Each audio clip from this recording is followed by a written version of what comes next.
So hello everyone, good morning सभी को। उम्मीद करता हूँ मेरी वॉइस प्रॉपर आ रही होगी सभी तक। एक बार कंफर्म कर देंगे। From Uganda, okay. Good morning सभी को। अच्छा, नौबस्ता से हैं रणवीर सिंह यादव। अच्छा, चलिए मिलने आते हैं फिर अभी आपसे। उपेन सहारे, गुड मॉर्निंग सभी को। Good morning.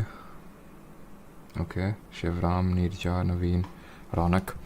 तो आज हम लोग का लेक्चर नंबर 9 रहेगा। थोड़ा सा जल्दी स्टार्ट कर रहे हैं क्यों कर, और ये रेगुलर टाइमिंग नहीं, मतलब रेगुलर टाइमिंग हमारी 11 AM ही है और 11 AM ही रहेगी।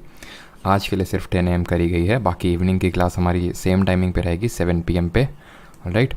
और आज के इस पर्टिकुलर लेक्चर में 3 इम्पॉर्टेंट टॉपिक्स करेंगे छोटे छोटे।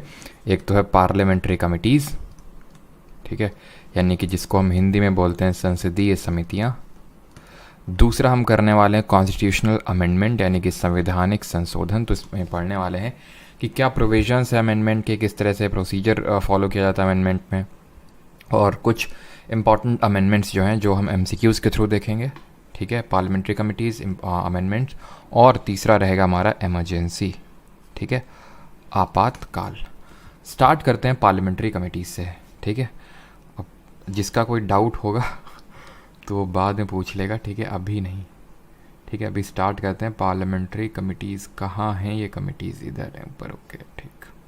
चलिए तो स्टार्ट करते हैं पार्लियामेंट्री कमिटीज़। अब ये पार्लियामेंट्री कमिटीज़ होती क्या है? तो हमारा जो संसद होता है, देश का संसद, देश का पार्लियामेंट, न्यू पार्लियामेंट बिल्डिंग बनी है, ठीक है। अब नई पार्लियामेंट बिल्डिंग बनी है तो काम भी बहुत सारे होंगे, ठीक है। अब उन सारे कामों को हमारे मिनिस्टर्स तो करेंगे नहीं, तो फिर डिबेट कौन करेगा, एक दूसरे को गाली कौन देगा? तो फिर काम करने के लिए हमारी डिफरेंट कमिटीज़ बनाई जाती हैं। जिस तरह अगर आपको याद हो, जब हमने कॉन्स्टिट्यूएंट असेंबली पढ़ा था, संविधान सभा के बारे में पढ़ा था, तो हमने देखा था वहाँ पे 2 तरह की कमिटीज़ बनी थी, मेजर कमिटीज़, माइनर कमिटीज़। ये मेजर डिवीज़न था।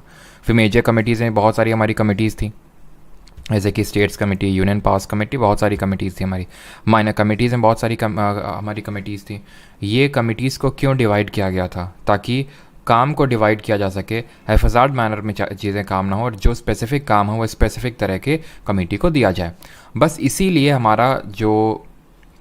ही हमारी पार्लियामेंट्री कमिटीज़ बनती हैं। पार्लियामेंट्री कमिटीज़ का रोल होता है, पार्लियामेंट्री कमिटीज़ का रोल होता है कि पार्लियामेंट में जो काम वाम होता है उसको देखना, ठीक है। अब 2 तरह के काम होती हैं, 2 तरह के काम होते हैं। एक तो परमानेंट टाइप काम होते हैं और एक टेम्पररी तौर पे काम होते हैं। तो जो परमानेंट टाइप के जो काम होते हैं उसके लिए हम परमानेंट कमेटी बना देते हैं, ठीक है, परमानेंट कमेटी बना देते हैं। और जो थोड़े से टेम्पररी टाइप के काम होते हैं उसके लिए हम बना देते हैं टेम्पररी कमेटी, जिसको कि हम एडहॉक कमेटी के नाम से, या फिर चलो मैं इसको टेम्पररी कमेटी लिखता हूँ, बाकी जो इसकी एक्चुअल टर्मिनोलॉजी उसको भी मैं यूज़ करूँगा। परमानेंट कमेटी और टेम्पररी, ठीक है, टेम्पररी कमेटी, ठीक है। अभी जो परमानेंट कमेटी है इसको हम प्यार से बुलाते हैं स्टैंडिंग कमेटी, और ये जो आपकी टेम्पररी कमेटी, इसको हम प्यार से बुला लेते हैं एडहॉक कमेटी।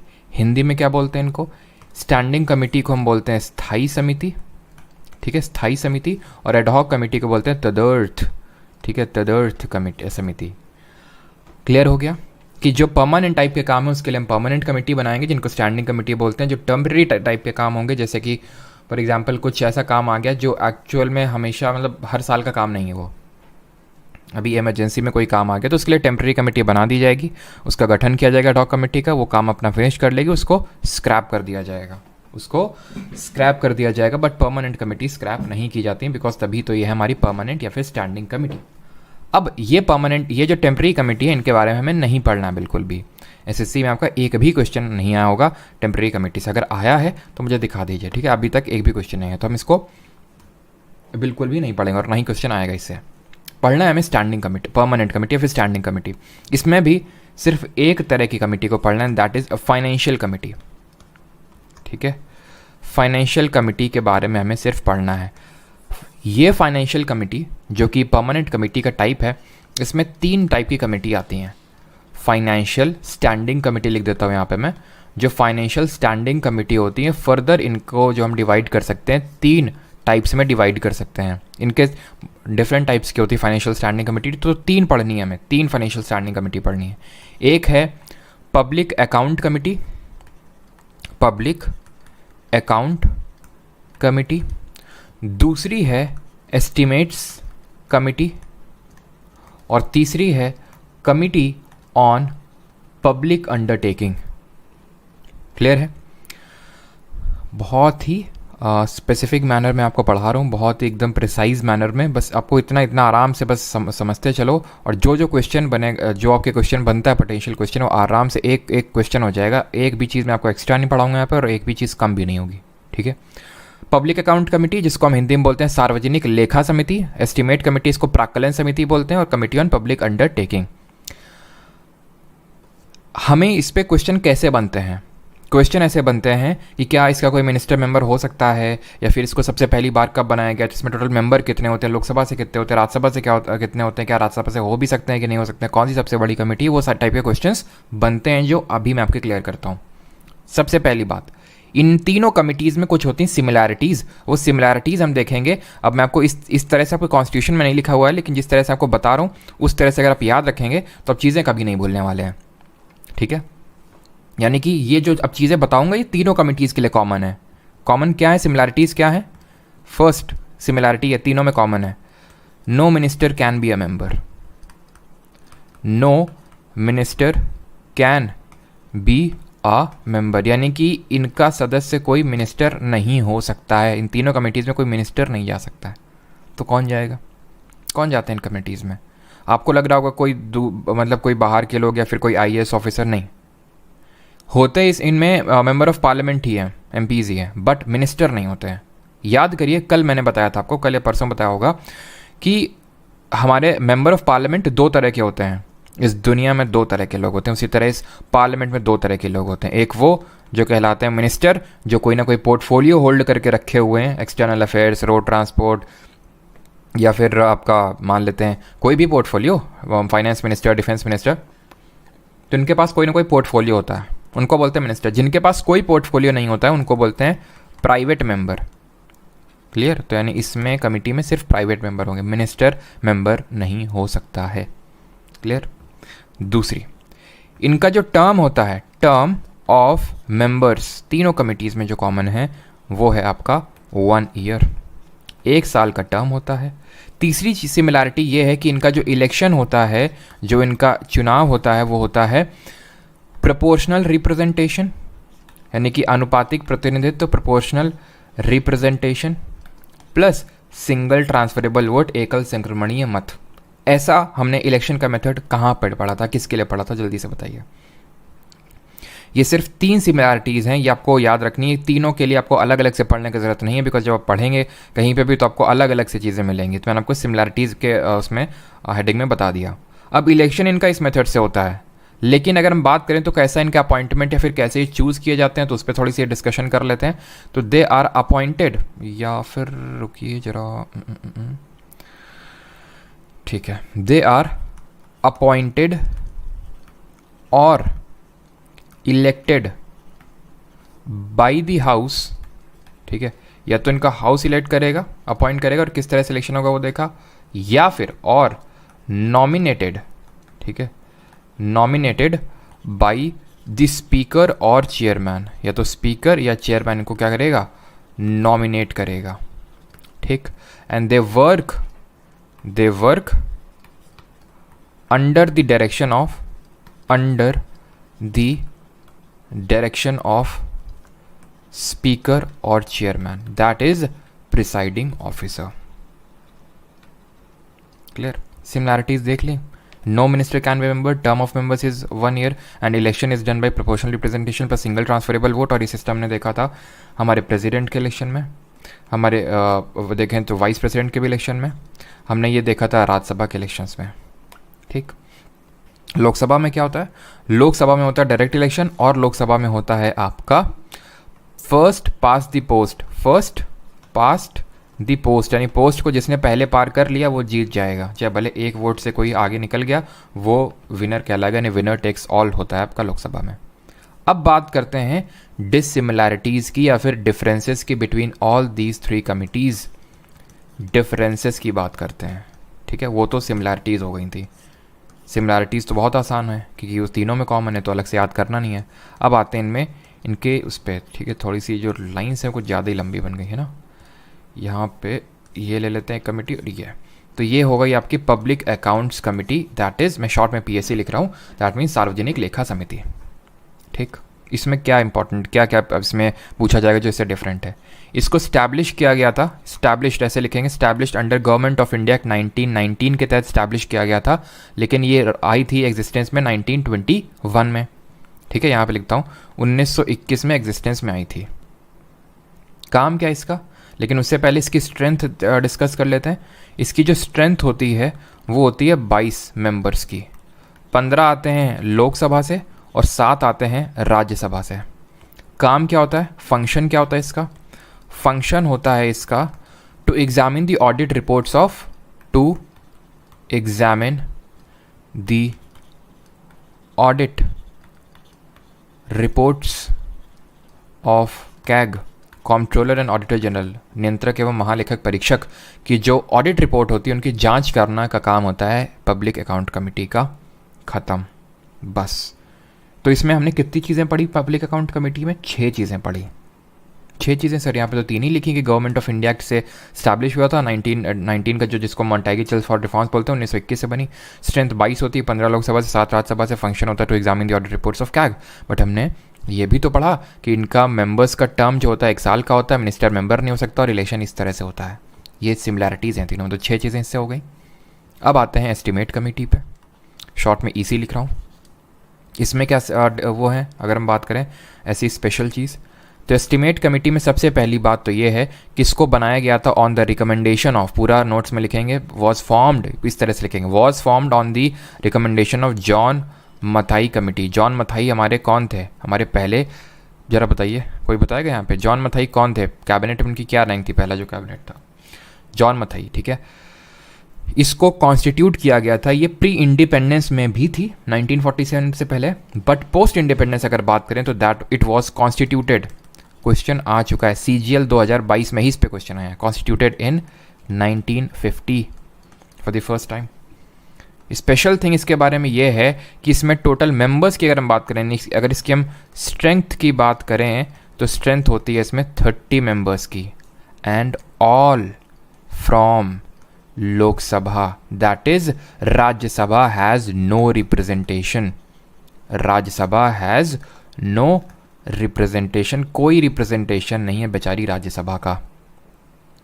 स्ट्रेंथ 30 है, लेकिन पहले 25 होती थी, आगे इसी में ब्रैकेट करके ना हो तो ऐसे लिख लीजिए 25, और ये कब हुआ 30, 1956 में, ठीक है। इस तरह से आप ऐड कर सकते हैं इस चीज़ को नोट्स में।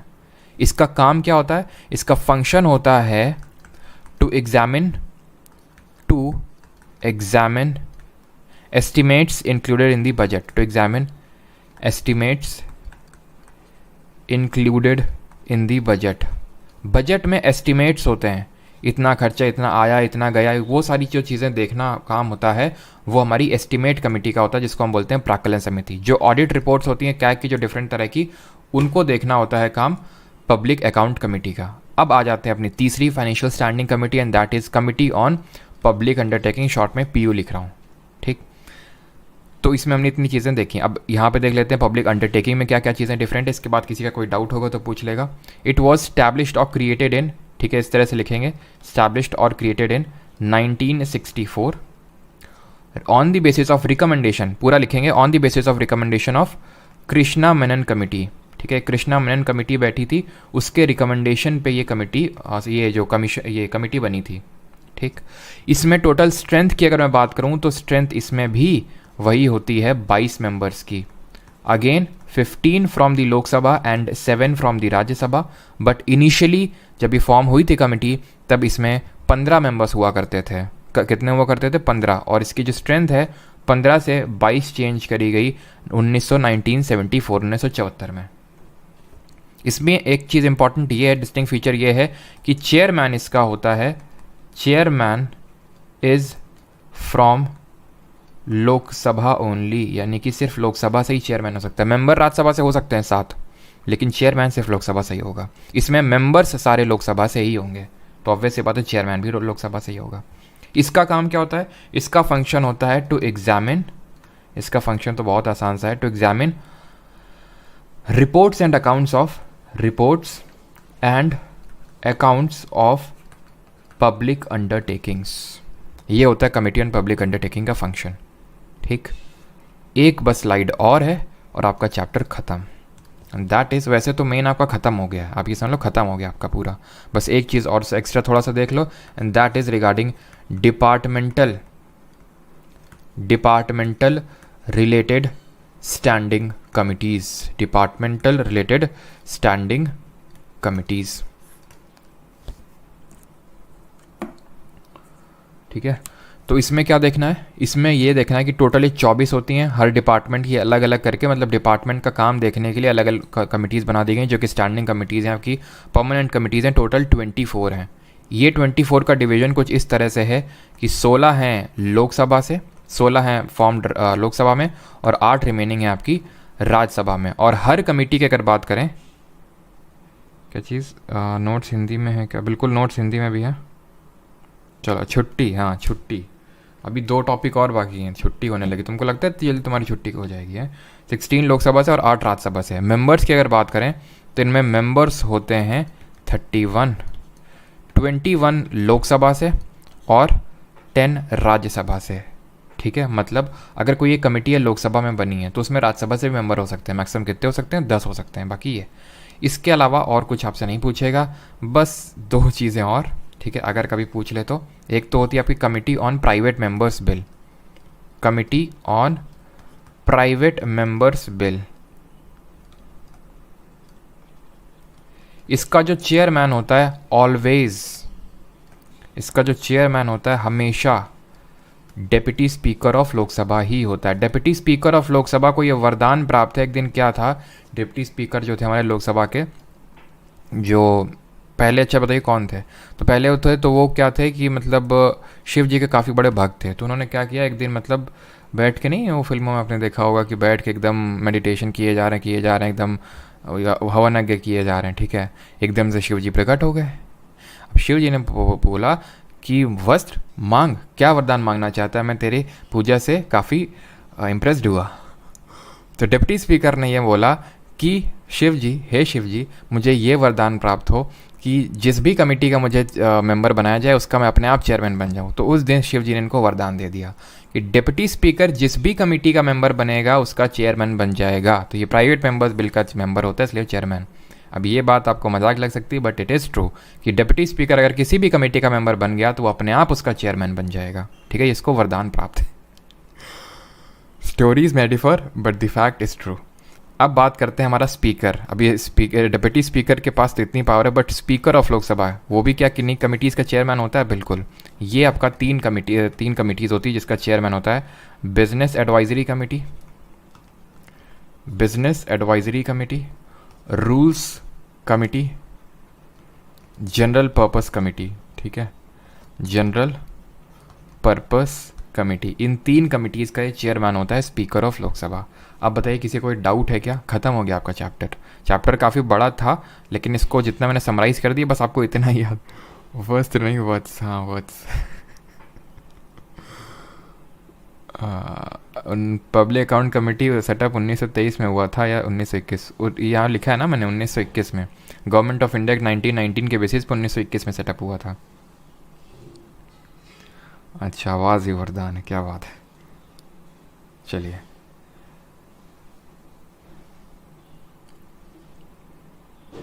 चेयरमैन इसमें कोई भी हो सकता है, लोकसभा से भी हो सकता है, राज्यसभा से। इसमें सिर्फ चेयरमैन लोकसभा से ही होगा, एस्टीमेट कमेटी में, क्योंकि मेंबर से सारे लोकसभा से हैं तो ऑब्वियस ही बात है वहीं से होगा। ठीक है, पॉलिटी ख़त्म। अरे रुक जाओ तुम, मतलब ये चैप्टर ख़त्म होते ही छुट्टी, पॉलिटी ख़त्म, ऐसे ऐसे कमेंट क्यों कर रहे हो? चलिए, तो ये हमारा हुआ टॉपिक ख़त्म। अब क्या इस पर कर ली जाए क्वेश्चंस? चलिए जल्दी से कर लेते हैं क्वेश्चन और फिर करते हैं अपना अगला topic start. Which of the following is the correct function of the public account committee? निम्नलिखित में लोक लेखा समिति का सही कार्य कौन सा है? It works under the president, जल्दी से बताइए। Works under the president of India and creates accounts for various ministries. It works under the CAG and prepares accounts. It is a parliamentary committee which gives a report on non plan expenditures on the government. It is a parliamentary committee which scrutinizes the report of the CAG. बताइए, CAG ठीक है, option number D. Works under the president पढ़ा ही नहीं है, because पढ़ा है works under the speaker और chairman, work under the direction of speaker और चेयरमैन। ये सारे PYQ वाले क्वेश्चन है आपके, ठीक है। ऑप्शन नंबर डी क्लियर है सभी को। वर्क्स अंडर अंडर किसके काम करती हैं कमिटीज़, चाहे कोई भी कमेटी हो, अंडर स्पीकर और चेयरमैन जिस भी हाउस में बनी है, ठीक है। और ये CAG public account committee CAG की रिपोर्ट्स को ऑडिट करने का काम करता है। 37 the main function of the account committee of parliament, वही है कि आपकी पब्लिक अकाउंट कमेटी, उसका फंक्शन क्या होता है, again to examine the financial account on the government and the report of the CAG. Public sector units के लिए पब्लिक अंडरटेकिंग वाली कमेटी है, ठीक है। अगले क्वेश्चन पे आते हैं, who nominates the chairman of the public account committee of the Indian parliament. तो जो भारतीय संसद की जो लोक लेखा समिति के अध्यक्ष को कौन नामांकित करता है, कौन नॉमिनेट करता है, speaker of Lok Sabha, PM, president या फिर चेयरमैन। तो ऑब्वियस ही बात है, हमने अभी तक तो ये पढ़ा है कि जो भी पूरा पार्लियामेंट्री कमेटीज हमने पढ़ डाला उसमें प्रेसिडेंट और प्राइम मिनिस्टर का जिक्र था, नहीं था, तो दोनों आपके नहीं होंगे। आंसर होगा स्पीकर ऑफ लोकसभा डिसाइड यहाँ पे इस केस में करता है कि पब्लिक अकाउंट कमेटी का चेयरमैन कौन होगा। Estimate committee is constituted from the members of, प्राक्कलन समिति का गठन जो है किसके सदस्यों से किया जाता है, both the houses, Rajya Sabha, Lok Sabha या फिर नन ऑफ द अबव। जल्दी आंसर दीजिए सर। ये वीडियो हट जाएगी क्या? हाँ रोहन पासवान, ये क्लास आपकी वही 30 मिनट्स तक रहेगी, उसके बाद ऐप में ये क्लास चली जाती है, ठीक है। कूल मूवीज़, आई होप आपका डाउट क्लियर हो गया होगा। ये बैच की क्लासेज हैं, ये एक्चुअल में जिसको मैं स्ट्रीम कर रहा हूँ फ्री ऑन यूट्यूब, ठीक है, इस वजह से ये फिर हट जाती हैं। तो आंसर होगा यहाँ पे ओनली फ्रॉम दी लोकसभा, जो 30 मेंबर होते हैं। अच्छा, एक चीज़ ऑब्जर्व करो कि तीनों कमिटीज़ में सबसे बड़ी कमेटी कौन है, एस्टिमेट कमेटी है ना, 30। अगर ये दे देता है कि भाई डिपार्टमेंटल रिलेटेड कमिटीज़, तो इसमें 31 मेंबर है, एक ज़्यादा from the estimate committee, but ये यूजुअली देता नहीं है। 3 में आपसे पूछ लेगा सबसे ज़्यादा किस में है, तो एस्टिमेट कमेटी में 30 है, ठीक है। अगले क्वेश्चन पे आते हैं, which of the following a parliamentary committee has not been set up. इनमें से किसमें पार्लियामेंट्री कमेटी का गठन कभी नहीं हुआ है, public undertaking, government assurance, estimates या फिर वेलफेयर ऑफ माइनॉरिटीज़। तो अभी हमने पढ़ा है कि पब्लिक अंडरटेकिंग में भी और ये आपका एस्टिमेट कमेटी भी है। सही, चलो बिल्कुल सही सभी का आंसर होगा यहाँ पे गवर्नमेंट एश्योरेंस पे, ऐसा करके कोई अभी तक कमेटी का गठन नहीं हुआ है। Which of the following is standing committee of the parliament. इनमें से कौन सी स्थायी समिति है, committee on public undertaking, estimate committee, committee on public undertaking या फिर ऑल ऑफ द अबव। तो सभी हमारी स्टैंडिंग कमेटी अभी हम लोगों ने देखा। अगला क्वेश्चन है 42 parliamentary committee which scrutinizes the report of the CAG is, वही सेम बार बार रिपीट हो रहा है आपके, public account committee. 43 the committee of parliament on official language comprises the members. अब देखिए यहाँ पे कमेटी ऑन ऑफिशियल लैंग्वेज आ चुकी है, ये कमेटी हम लोगों ने नहीं पढ़ी है, बट इस पर क्वेश्चन है आया, और इसी वजह से यहाँ पे मैंने नहीं करवाया था, बिकॉज यहाँ पे क्वेश्चन इस पे included and that is on official language. तो एक ऑफिशियल लैंग्वेज एक्ट था 1963 का, उसके तहत आपके एक ऑफिशियल लैंग्वेज कमेटी का गठन किया गया था 1976 में, 1976 में, जिसमें कि आपके 30 मेंबर्स होते हैं जितने कि एस्टिमेट कमेटी होते हैं। लेकिन एस्टिमेट कमेटी में सारे लोकसभा से होते हैं, यहाँ 20 लोकसभा से होते हैं और 10 राज्यसभा से होते हैं, ये चीज़ आपको याद रखनी है, ठीक है। The last question of this parliamentary committees is which one of the following is the largest committee of the parliament. संसद की सबसे बड़ी समिति कौन सी है, public account committee, estimate committee, committee on public undertaking या फिर committee on petitions. 22 member, 30 member, 22 member, और इसमें तो हम लोगों ने पढ़ा ही नहीं है इसको, और इसमें मैं आपको बता दूँ 30 से कम ही मेंबर्स होते हैं, ठीक है। आंसर होगा यहाँ पे एस्टिमेट कमेटी। तो वही मैं आपको चीज़ बोल रहा था, एस्टिमेट कमेटी में ध्यान रखिएगा इसमें कि 30 मेंबर होते हैं, ठीक है। और अब यहाँ पे हम बढ़ते हैं अपने अगले टॉपिक की ओर, and that is constitutional amendment, जो कि अगेन एक छोटा सा टॉपिक है आपका। एक क्वेश्चन इसमें बाकी है, ठीक है, 45, वो आप करेंगे, आपका वो होमवर्क क्वेश्चन है, ठीक है। चलिए स्टार्ट करते हैं अभी अमेंडमेंट ऑफ द कॉन्स्टिट्यूशन, ठीक।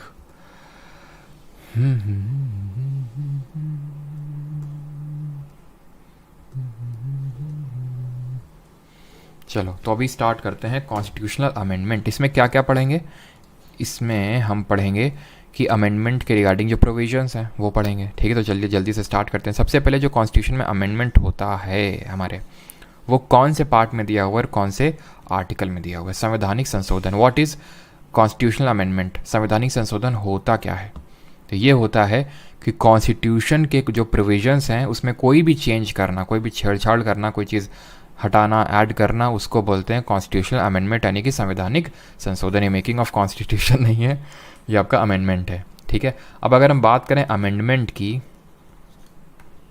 ठीक है, अगर हम बात करते हैं अमेंडमेंट की, तो ये कौन से पार्ट में दिया? सबसे पहले पार्ट नंबर 20 में दिया हुआ है। अभी हम जब क्वेश्चंस करेंगे तो जो इंपॉर्टेंट अमेंडमेंट वाले हैं वो सब डील हो जाएंगे हमारे, लेकिन जो इसमें इंपॉर्टेंट चीज़ जो बताने के लिए, अभी इसको पे काफ़ी लोग इसको चैप्टर डील नहीं करते हैं, ठीक है, चैप्टर डील करो ना करो, लेकिन ये चीज़ आपको पता होनी चाहिए कि ये पार्ट नंबर 20 में है। कहाँ से हमने बोरो किया, जल्दी से बताइए कमेंट में, कहाँ से इसको हमने बोरो किया, किस कंट्री के कॉन्स्टिट्यूशन से? कल ही मैंने टेलीग्राम पे जो एक क्विज डाला था उसमें मैंने इस चीज़ को, उसमें जो बल्ब बन के आता है ना उसमें उसमें मैंने ऐड किया था, ठीक है। तो आर्टिकल नंबर 368 में इसके प्रोविजंस के बारे में दिया हुआ है। अब यहाँ पे इसको और एक चीज़ नोट करिएगा कि parliament can amend anything, can amend anything in the constitution except what? बताइए क्या है यहाँ पे except basic structure of constitution, यानी कि संविधान की मूल संरचना के अलावा कुछ भी अमेंड कर सकता है। ये इस प्रोविज़न को किस एक तरह से सुप्रीम कोर्ट की रूलिंग में दिया गया था, किस केस में इस चीज़ को दिया गया था? बेसिक स्ट्रक्चर पे तो वैसे हम पहले भी चर्चा कर चुके हैं, लेकिन अगेन मैं आपको फिर से इस चीज़ को रिपीट करना चाहूँगा। Basic structure nowhere mentioned in the constitution, nowhere mentioned in constitution, ये कहीं पर लिखा नहीं हुआ है। ये आया था आपका जो केशव नंदा भारती केस हुआ था 1973 में, उसमें इवॉल्व हुआ था। जैसे for example independence of judiciary, judicial supremacy, judicial review हो गया, ये सारे हमारे सेपरेशन ऑफ पावर हो गया, फेडरल कैरेक्टर हो गया, ये सारे बेसिक स्ट्रक्चर में लिखा हुआ कि पार्लियामेंट कुछ भी अमेंड कर ले बट बेसिक स्ट्रक्चर को ना छुए, और डिफरेंट केसेस में उसने बेसिक स्ट्रक्चर में कुछ एलिमेंट्स को ऐड करता गया, but nowhere mention in the constitution. I hope इतनी चीज़ आपको क्लियर होगी। अब यहाँ पे we will see the procedure कि क्या प्रोसीजर फॉलो होता है अमेंडमेंट जब किया जाता है तब। फर्स्ट थिंग, इसके इंट्रोडक्शन की बात करते हैं, इंट्रोडक्शन की। तो इसको इंट्रोड्यूस किया जा सकता है, द बिल पूरा लिखेंगे जो नोट्स बनाएंगे, constitutional amendment bill can be introduced in either house of parliament, यानी कि लोकसभा और राज्यसभा किसी भी हाउस में इसको लाया जा सकता है, but not in state legislature. कल हम लोगों ने देखा था स्टेट लेजिस्लेचर होता क्या है, लेजिस्लेटिव असेंबली, या फिर जो हमारे 6 स्टेट हैं कर्नाटक, आंध्र प्रदेश, बिहार, उत्तर प्रदेश और तेलंगाना और महाराष्ट्र, इन 6 स्टेट क्या ये कैसे हैं, यहाँ पे लेजिस्लेटिव काउंसिल होते हैं, यहाँ बाई कैमरल लेजिस्लेचर है, ठीक है। यहाँ पे आपका इंट्रोड्यूस नहीं हो सकता है कॉन्स्टिट्यूशनल अमेंडमेंट बिल, यानी संविधान में अगर संशोधन करना है तो वो केंद्र ही कर सकता है, यानी कि देश की संसद ही कर सकती है, विधानसभा या विधान परिषद नहीं। इट कैन बी, या फिर इंट्रोडक्शन वाले में आप इसको नोट कर सकते हैं कि it can be introduced by either a minister और अ प्राइवेट मेंबर, यानी कि या तो इसको मिनिस्टर इंट्रोड्यूस कर सकता है या भी कोई इसको प्राइवेट मेंबर भी इंट्रोड्यूस कर सकता है, ऐसा कोई बाउंडेशन नहीं है मिनिस्टर प्राइवेट मेंबर में। आई होप अब आप डिफरेंस समझते हैं क्लियरली। इट डजेंट नीड्स, ठीक है, डजेंट नीड्स प्रायर अप्रूवल, ठीक है, और प्रायर परमिशन हम बोल सकते हैं, prior permission of president for its introduction. कौन सा टाइप ऑफ बिल होता है जिसके इंट्रोडक्शन में प्रायर परमिशन ऑफ प्रेसिडेंट की नीड होती है? Prior permission of president for its introduction, clear. और यहाँ पे जो तीसरा है, यहाँ पे आगे मैं लिख देता हूँ बिकॉज स्पेस नहीं, यहाँ पे तीसरा है कि the bill need to be passed by special majority. बस बट इस यहाँ पे बस छोटा सा लिख दे रहा हूँ, बट अभी डिटेल में देखेंगे कितने टाइप की मेजॉरिटी किस तरह से अमेंड किया जाता है। Bill needs to be passed by special majority. अभी इसको बस थोड़ा सा इसको नोट कर लो, अभी मैं इसको डीप में समझा नहीं रहा हूँ अभी आपको, ठीक है। विशेष बहुमत से पास होना चाहिए। और चौथी और सबसे इंपॉर्टेंट चीज़ इज नो जॉइंट सिटिंग, यानी इसमें कोई भी जॉइंट सिटिंग, संयुक्त बैठक पॉसिबल नहीं है। Joint sitting is possible in the case of constitutional amendment bill, यानी कि जॉइंट सिटिंग को कौन, जरा बताइए कौन बुलाता है, इसको कौन समन करता है और कौन इसको प्रिसाइड करता है? जल्दी से बताइए, जो हम लोगों ने कल पढ़ा था, ठीक है। And the fifth and the last thing is है यहाँ पे जगह, हाँ. Fifth and the last thing is president must, note the word must, give his और हर एसेंट, सहमति, टू कॉन्स्टिट्यूशनल अमेंडमेंट बिल. सहमति देनी ही होगी, यानी कि कल भी मैंने आपको बताया था no veto power can be used here. No veto power can be used. और इस प्रोविज़न को ऐड किया गया था खुद 24th कॉन्स्टिट्यूशनल अमेंडमेंट से ही, कि प्रेसिडेंट को, राष्ट्रपति को देना ही होगा सहमति, कोई वीटो पावर इसमें यूज़ नहीं कर सकते हैं. 3 तरह के वीटो पावर कल पढ़े थे. एब्सोल्यूट वीटो जिसमें कि वो मना कर देता है एसेंट देने से, सस्पेंसिव वीटो जहाँ पे बिल को रिटर्न कर देता है, और पॉकेट वीटो जहाँ पे कोई रिएक्ट ही नहीं करता है. जॉइंट सिटिंग को समन करने का काम हमारा होता है प्रेसिडेंट को. ये प्रेसिडेंट समन करते हैं, हाउस को प्रोरोग करते हैं, डिसॉल्व करते हैं लोकसभा को. प्रिसाइड करता है लोकसभा का स्पीकर. जॉइंट सिटिंग किस हिसाब से चलती है? रूल्स ऑफ लोकसभा के अनुसार. जॉइंट सिटिंग कब बुलाई जाती है? ऑर्डिनरी बिल के केस में, जब डेडलॉक क्रिएट हो जाता है. कब डेडलॉक होता है? जब हमने देखा तो दोनों हाउस के बीच में असहमति होती है. जैसे अगर फॉर एग्जांपल एक हाउस ने दूसरे हाउस को कोई बिल दिया और उसने रिएक्ट नहीं किया 6 महीने तक, उस केस में जॉइंट सिटिंग ना तो कॉन्स्टिट्यूशनल अमेंडमेंट बिल में बुलाई जा सकती है और ना ही आपकी मनी बिल के यानी धन विधेयक के केस में बुलाई जा सकती है, क्योंकि उस केस में लोकसभा के पास ज़्यादा पावर होते हैं. और प्रेसिडेंट की प्रायर परमिशन भी चाहिए होती है मनी बिल के केस में, जहाँ पे वो इसी वजह से सस्पेंसिव वीटो का यूज़ नहीं कर पाता है. इज़ दैट क्लियर यहाँ तक? किसी को कोई डाउट तो नहीं है? अब बताइए. उसके आगे फिर थोड़ी सी चीज़ें और हैं, प्रोसीड करते हैं, और उसके बाद फिर MCQs.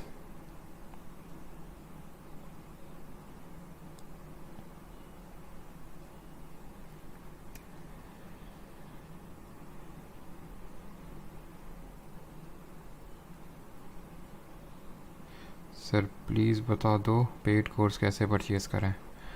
कैसे परचेज़ करने क्या मतलब? ये भी बताने वाली चीज़ें हैं. ऐप में जाओ और वहाँ पे जहाँ बैच दिख रहा हो सीधे अपना सिर मार दो, उसी में हो जाएगा enrol. Preamble and schedules and parliament, preamble and schedules and parliament 1 और 2 की PPT अपलोड कर दीजिए प्राइवेटली. ओके सनातनी जी. हिंदी नोट्स एप्लीकेशन पे मिल जाएंगे. क्लियर हो क्या?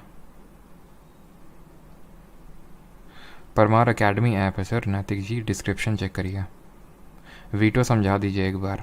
कल वाला लेक्चर देखिए मयंक नागर जी, कल वीटो पूरा डिटेल में देखे थे. ठीक है, ये वीटो की क्लास नहीं है, कल हम लोग देख चुके हैं वीटो पावर. ठीक, अब आते हैं. ये तो हमने पूरा प्रोसीजर देख लिया. थोड़ा एक लोग थे हमारे KC वेरे जी, जिनको कमेंट्री करने का बड़ा शौक था हर चीज़ में. जैसे कि हमारे फेडरलिज्म को इन्होंने क्या बोला था, ज़रा बताइए. फेडरलिज्म. और एक चीज़ यहाँ पे मैंने मिस कर दिया कि हमने कहाँ से लिया है, वो जो मैंने आपसे पूछा था, ये लिया है साउथ अफ्रीका के कॉन्स्टिट्यूशन से. ठीक है, जॉइंट सिटिंग कहाँ से लिया, जल्दी से बताइए ज़रा कमेंट में. ठीक है, तो यहाँ पे KC वेरे ने क्या बोला था? KC वेरे ने बोला था कि इंडिया का जो कॉन्स्टिट्यूशनल अमेंडमेंट है, it strikes a good balance between rigidity and flexibility. ये बात इन्होंने क्यों बोली? इसलिए बोली बिकॉज हमारे कॉन्स्टिट्यूशन को, हमारा जो कॉन्स्टिट्यूशन है उसका जो अमेंडमेंट है is neither, it is constitutional amendment is neither as difficult as in USA nor as easy as in UK. कुछ प्रोविजंस हमारे कॉन्स्टिट्यूशन में जिनको हम सिंपल मेजॉरिटी से, साधारण बहुमत से अमेंड कर सकते हैं, कुछ को हम स्पेशल यानी विशेष से, और कुछ को स्पेशल तो चाहिए ही, प्लस स्टेट्स का भी रैटिफिकेशन चाहिए, उनकी भी सहमति चाहिए. Recall GST bill.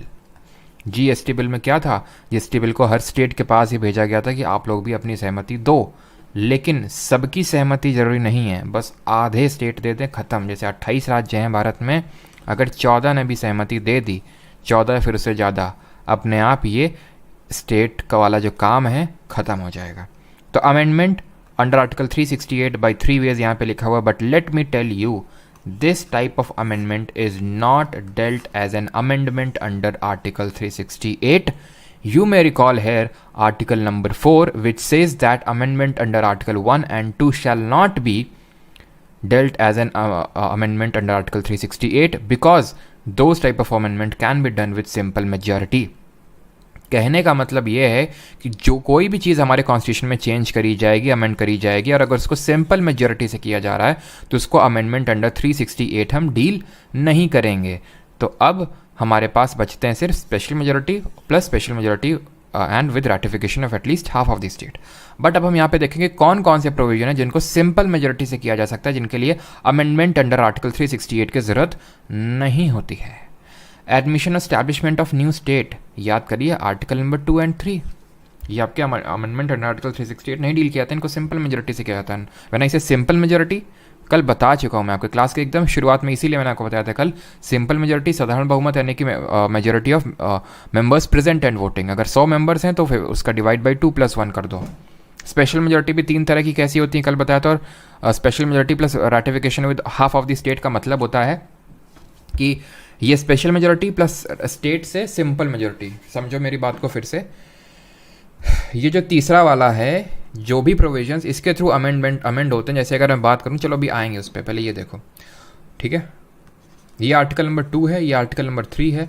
एबॉलिशन और क्रिएशन ऑफ लेजिस्लेटिव काउंसिल, कल हम लोगों ने देखा था कि लेजिस्लेटिव काउंसिल यानी विधान परिषद को उनको क्रिएट करना, उनको एबॉलिश करना। क्रिएट कैसे की जाएंगे, जब वो स्टेट लेजिस्लेचर स्पेशल मेजॉरिटी से रेजोल्यूशन पास करेगा तो पार्लियामेंट सिंपल मेजॉरिटी से रेजोल्यूशन पास करके वो वहाँ पे एक लेजिस्लेटिव काउंसिल क्रिएट कर सकता है। So it wouldn't be dealt as an amendment under article 368। दूसरी अनुसूची यानी सेकंड शेड्यूल, 5वीं अनुसूची, 6ठी अनुसूची, इन सब को सिंपल मेजॉरिटी से अमेंड किया जा सकता है। कोरम इन पार्लियामेंट जो अंडर आर्टिकल 100 सब क्लॉज 3 है, 1/10 और 10%, इसको अगर चेंज करके 1/20 1/5 करना है तो चेंज किया जा सकता है, that too with simple majority. Salary and allowances of members of parliament, rules of procedure. अच्छा ये बताइए, सैलरी से याद आता है कि जो सैलरीज होती हैं, जो हमारे सुप्रीम कोर्ट के जजेस हो गए, कैग हो गया, प्रेसिडेंट, किस part of consolidated fund of India से निकलती हैं?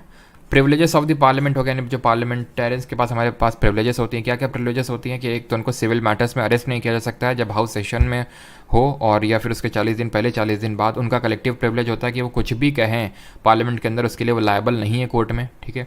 Use of English language in parliament, ठीक है, ये भी हमने पढ़ा था कि इंग्लिश लैंग्वेज को कब तक कंटिन्यू रखना था, 15 साल तक सिर्फ ये कंटिन्यू रहनी थी, लेकिन अभी भी कंटिन्यू है। तो अगर इसको हटाना है तो इसको सिंपल मेजॉरिटी से भी हटाया जा सकता है। नंबर ऑफ प्यूसनियर जजेस, व्हाट डज प्यूसनियर जजेस मीन्स, इसका मतलब होता है नंबर ऑफ एक्स्ट्रा जजेस, यानी कि अगर नंबर ऑफ जजेस बढ़ाने सुप्रीम कोर्ट में तो आप सिंपल मेजॉरिटी से बढ़ा सकते हैं, लेकिन इसके अलावा कुछ काम करना है, कुछ चेंज करना है सुप्रीम कोर्ट और हाई कोर्ट में, जैसे कि जजेस कम करना है या फिर कुछ और उनके कंडीशंस ऑफ सर्विस को चेंज करना है, that can be done only with not only with special majority but also with ratification from at least half of the state. यानी कि अगर जजेस बढ़ाने हैं तो पार्लियामेंट आराम से बढ़ा सकते हो, और बढ़ाओ जजेस और बढ़ाओ, लेकिन घटाने या फिर कुछ और करना है तो सिंपल मेजॉरिटी से नहीं कर सकते हैं आप। कन्फर्मेंट ऑफ मोर जुरिसडिक्शन तो सुप्रीम कोर्ट, यानी सुप्रीम कोर्ट को और पावर देनी है, जो कि हमारे कॉन्स्टिट्यूशन में कोई पता था, सुप्रीम कोर्ट का जितना पावर मिलेगा उतनी अच्छी बात है, जो कि पार्लियामेंट देगा नहीं। अभी बात चल रही है ना कि CJI को जब चीफ इलेक्शन कमिश्नर का अपॉइंटमेंट किया जाएगा तो इनका रिकमेंडेशन नहीं लिया जाएगा। तो पार्लियामेंट हमारा यही चाहता है, पार्लियामेंट और जुडिशरी के बीच में कभी भी मित्रता नहीं रहती है, ज़्यादातर शत्रुता ही रहती है, और इसी वजह से वो कभी करेगा ही नहीं ज़्यादा जुरिसडिक्शन। तो अगर करना है, अगर चाह ऐसी है पार्लियामेंट की तो आराम से कर सकता है, ठीक है। Use of official language, citizenship के जो प्रोविजंस हैं उनको सिंपल मेजॉरिटी से किया जा सकता है। Election of parliament and state legislature, delimitation of constituencies, union territories and 5th and 6th schedule, ठीक। अब बात करते हैं, ये तो हो गया सिंपल मेजॉरिटी से। अब यहाँ पे हो सकता है कुछ लोगों को डाउट है कि क्या सर ये हमें सारी प्रोविजंस को रटना है क्या?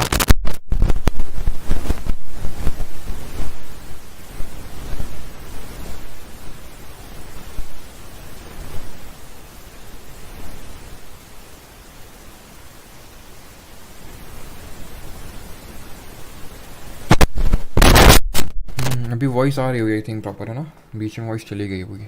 चलो, तो ये रटना है क्या? अगर आपके मन में ये डाउट आ रहा है तो ये रटने की ज़रूरत नहीं है, आप समझो। अभी मैं आपको समझा भी दूंगा कि कैसे ये सारे प्रोविजंस आप समझ के याद कर सकते हो, ठीक है। GS बैच की वैलिडिटी कब तक रहेगी? मैवरिक 1 ईयर तक रहेगी, ठीक है। अब आते हैं जो हमारे होते हैं, इस पर सिंपल मेजॉरिटी देख लिया ना, अब देखते हैं स्पेशल मेजॉरिटी, विशेष बहुमत, दैट इज़ मेजॉरिटी, ठीक है, that is majority of the total membership of each house and a majority of 2/3 members present at voting. कल मैंने आपको बताया था, ठीक है। Majority of total membership plus majority of 2/3 members present at voting. इससे जो आप अमेंड कर सकते हैं, अगर आपको फंडामेंटल राइट्स को अमेंड करना है, मौलिक अधिकारों को अगर आपको हटाना है, तो इसमें रैटिफिकेशन ऑफ स्टेट्स की ज़रूरत नहीं है, ठीक है। फंडामेंटल राइट्स बहुत आसान है, अभी मेरे को ये मुझे बता लेने दो, फिर उसके बाद मैं आपको बताऊंगा किस तरह से आप आसानी से इसको समझ सकते हैं। डीपीएसपी, ये दो चीज़ें याद रखनी है, ठीक है। अब मैं आपको आता हूँ special majority plus ratification of half of the state. Special majority plus ratification from ratification of at least half of the state, of at least half of the states। जैसे 28 राज्य हैं तो 14 से एटलीस्ट चाहिए रैटिफिकेशन। इसमें होता है अगर आपको प्रेसिडेंट का election of president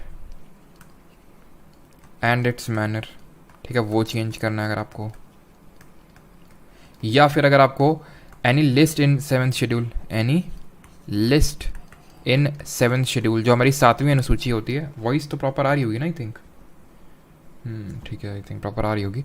any list in the 7th schedule, 7वीं अनुसूची में कोई लिस्ट दी है। अभी मैं आपको समझाऊँ कैसे। देखो 7th शेड्यूल में अगर हम, रुक जाओ अभी पहले मुझे लिख लेने दो, ठीक है। तीसरा है आपका जैसे representation of states in parliament, ठीक है, representation of states in parliament, और supreme court and high court के रिगार्डिंग कुछ, ठीक है, supreme court and high court. अगर प्यूसने जजेस या फिर जुरिस्डिक्शन है तो सिंपल मेजोरिटी में आएगा। उसके अलावा इसमें आएगा special majority plus ratification of half of the state, या फिर डिस्ट्रीब्यूशन ऑफ लेजिस्लेटिव पावर्स, ठीक है, distribution of legislative powers, legislative powers. And the last यहाँ पे नोट करो, दैट इज आर्टिकल 368 खुद। अब तुम ये सोचो, आर्टिकल 368 को खुद इसके अंदर रखा गया। जैसे कि अब ये एक बॉक्स है, ठीक है, इस बॉक्स में अगर मान लो कि ये चीज़ है कि भाई इस बॉक्स को कोई छू नहीं सकता है। अब भाई इस बॉक्स को भी तो प्रोटेक्शन देने की ज़रूरत है कि इस बॉक्स के अंदर की चीज़ों को कोई छू नहीं सकता। इसमें तुमने ताला लगा दिया, एकदम ऐसी सिक्योरिटी लगा दी कि इसमें कोई इससे सामान निकाल ही ना पाए, ऐसी तुम सिक्योरिटी लगा दी। वो बक्सा उठा के ले जाएगा पूरा, तो क्या करोगे? तोड़ देगा बक्से को वो, तो क्या तुम्हारी धरी की धरी रहेगी सिक्योरिटी। तो ये सारी चीज़ें तो हमारे कॉन्स्टिट्यूशन मेकर्स ने लिखी, उसके बाद ये बता दिया कि आर्टिकल 368 खुद जिसमें अमेंडमेंट दिया उसको खुद अमेंड करना है। अगर उसी को अमेंड करना है, जैसे फॉर एग्जांपल ये प्रोविज़न को उठा के किसी दूसरे में रखना है, तो वो कैसे होगा? 368 को अमेंड करके। और वो कैसे होगा? वो ऐसे होगा जब पार्लियामेंट खुद उस चीज़ को स्पेशल मेजोरिटी से पास करवाएगी अपने यहाँ और स्टेट्स को देगी। और जब स्टेट्स को देती है ना, तो ये चीज़ याद रखना, स्टेट्स में सिर्फ सिंपल मेजोरिटी से पास करवाना होता है, कोई स्पेशल मेजोरिटी की ज़रूरत नहीं होती है। अब समझो कैसे चीज़ें वर्क करती हैं यहाँ पे। अब रैटिफिकेशन लेना पड़ रहा है स्टेट्स का, किस केस में लेना पड़ रहा होगा? जहाँ पे फेडरल एलिमेंट किसी तरह का हर्ट हो रहा होगा या फिर कुछ स्टेट्स से लेना देना होगा।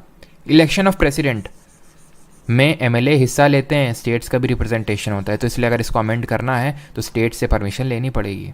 7th शेड्यूल में क्या है? 7th शेड्यूल तो बहुत इंपॉर्टेंट है, इसमें तो सब्जेक्ट्स लिखे हुए हैं, 3 लिस्ट है, union list, state list, concurrent list. उसमें सब्जेक्ट लिखे हुए हैं किस पे कौन लॉ बना सकता है, उसमें लेजिस्लेटिव पावर्स के बारे में दिया है। तो ऑब्वियस सी बात है, अगर इसको अमेंड करना है तो स्टेट से पूछना ही पड़ेगा। Representation of states in parliament, parliament का जो रिप्रेजेंटेशन, स्टेट्स का जो रिप्रेजेंटेशन है पार्लियामेंट कहाँ है? राज्यसभा में।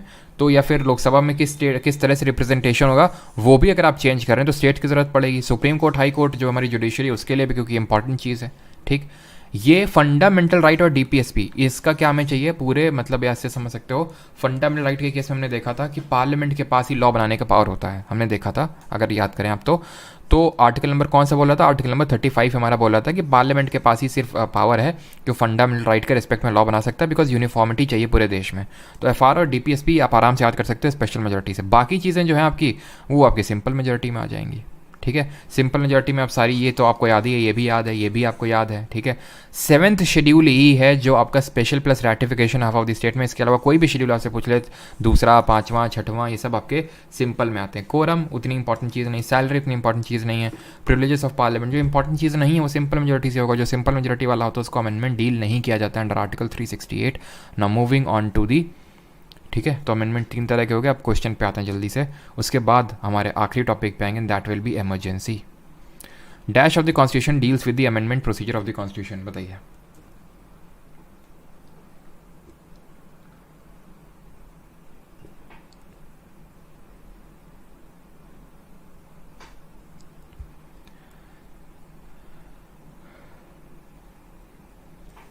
रो कह रहे हो बेटा मुकुल, आज इतना जल्दी का है? कोई बात नहीं, रुक लेंगे, ठीक है।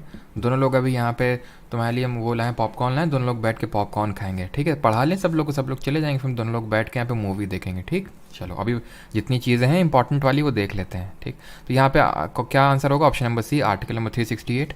The first amendment to the constitution carried out in 1951 related to 1951 Bharat संविधान में पहला संविधान संशोधन निम्नलिखित में कब संबोधित हुआ था? क्या लिखा हुआ है? The first amendment to the constitution, अच्छा वो किससे रिलेटेड था? आपका जो पहला अमेंडमेंट था वो किससे रिलेटेड था? Security of country, security of prime minister, protection of agrarian reforms in certain states, या फिर एससीज एंड एसटीज? तो याद करिए, फर्स्ट अमेंडमेंट 1951 में हुआ था। इसने हमारी 9th शेड्यूल को जोड़ा था, और 9th शेड्यूल में क्या था? एबॉलिशन ऑफ जमींदारी यानी प्रोविजन ऑफ लैंड रिफॉर्म्स के रिगार्डिंग था, यानी agrarian reforms. Option number C, Jawaharlal Nehru ji के टाइम पे हुआ था। जवाहरलाल नेहरू हमारे सबसे लॉन्गेस्ट सर्विंग प्राइम मिनिस्टर, ये हमने पढ़ा था। वो union powers committee, states committee, इनके चेयरमैन थे। जिस भी कमेटी के नाम के आगे यूनियन मिल जाए उसके चेयरमैन आपके नेहरू जी थे। ऑब्जेक्टिव रेजोल्यूशन लाए थे 13 दिसंबर 1946 को, जो अप्रूव हुआ था 22 जनवरी 1947 को, ठीक है। वो लाए थे। जो लाहौर सेशन हुआ था 1929 में, उसको भी उन्होंने चेयरमैनशिप करी थी उसकी, ठीक है। Which part of was added in the Indian constitution by the 73rd amendment act? किसको, किस पार्ट ऑफ कॉन्स्टिट्यूशन को 73rd अमेंडमेंट एक्ट से जोड़ा गया? पार्ट नंबर 9th, जो बात करता है किसकी है? पंचायत की, ठीक है। पार्ट नंबर 9A बात करता है म्यूनिसिपैलिटीज़ यानी कि नगर पालिकाओं की। पार्ट नंबर 9B बात करता है कोऑपरेटिव सोसाइटीज़ यानी कि सहकारी समितियों की। पार्ट नंबर 10 बात करता है administration of scheduled and tribal areas, scheduled and tribal areas के एडमिनिस्ट्रेशन की बात करता है पार्ट नंबर 10th, ठीक। 19th, which of the following amendments of the Constitution of India added a new fundamental duty under Article 51A? किस amendment ने एक नई फंडामेंटल ड्यूटी ऐड करी? तो वही कि ये अमेंडमेंट हो गया, आर्टिकल हो गया, पार्ट हो गया, ये हमें अलग से करने की ज़रूरत नहीं होती। हम जो कर रहे हैं उसी से धीरे धीरे धीरे अमेंडमेंट होते जाएंगे। अभी क्योंकि अमेंडमेंट अलग से टॉपिक कर रहे हैं तो कुछ अगर एक्स्ट्रा छूटेगा तो यहाँ पे हो जाएगा वो, ठीक है। तो कौन सा था हमारा? 86 अमेंडमेंट ऑफ 2002, जिसमें कि हमारा क्या चीज़ हुआ? एक तो आर्टिकल नंबर 21A के तहत प्राइमरी एजुकेशन को फंडामेंटल राइट बनाया गया। आर्टिकल नंबर 45 का सब्जेक्ट मैटर चेंज किया गया, अर्ली चाइल्डहुड केयर एक स्टेट को डायरेक्शन दी गई। और आर्टिकल नंबर 51A जिसमें फंडामेंटल ड्यूटी दी है, उसमें सब क्लॉज के 11th नंबर की जो फंडामेंटल ड्यूटी है, जहाँ पे गार्जियंस को ड्यूटी दी गई कि अपने 6 से 14 साल तक के बच्चों को प्राइमरी एजुकेशन प्रोवाइड करवाएं, वो एक फंडामेंटल ड्यूटी बनाई गई। 86th अमेंडमेंट से तीनों काम हुए।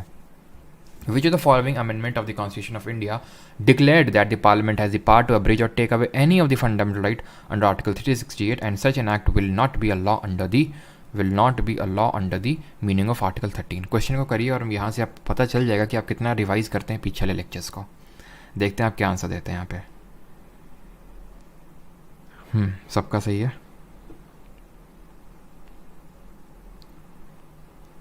तो यहाँ पे क्या आंसर होगा? याद करो, फंडामेंटल राइट वाला चैप्टर जब मैं आपको पढ़ा रहा था ये चीज़ कि फंडामेंटल राइट वर्सेस डीपीएसपी, तो वहाँ पे हुआ क्या था? हुआ ये था कि गोलकनाथ वगैरह केस हुए थे। गोलकनाथ में पार्लियामेंट ने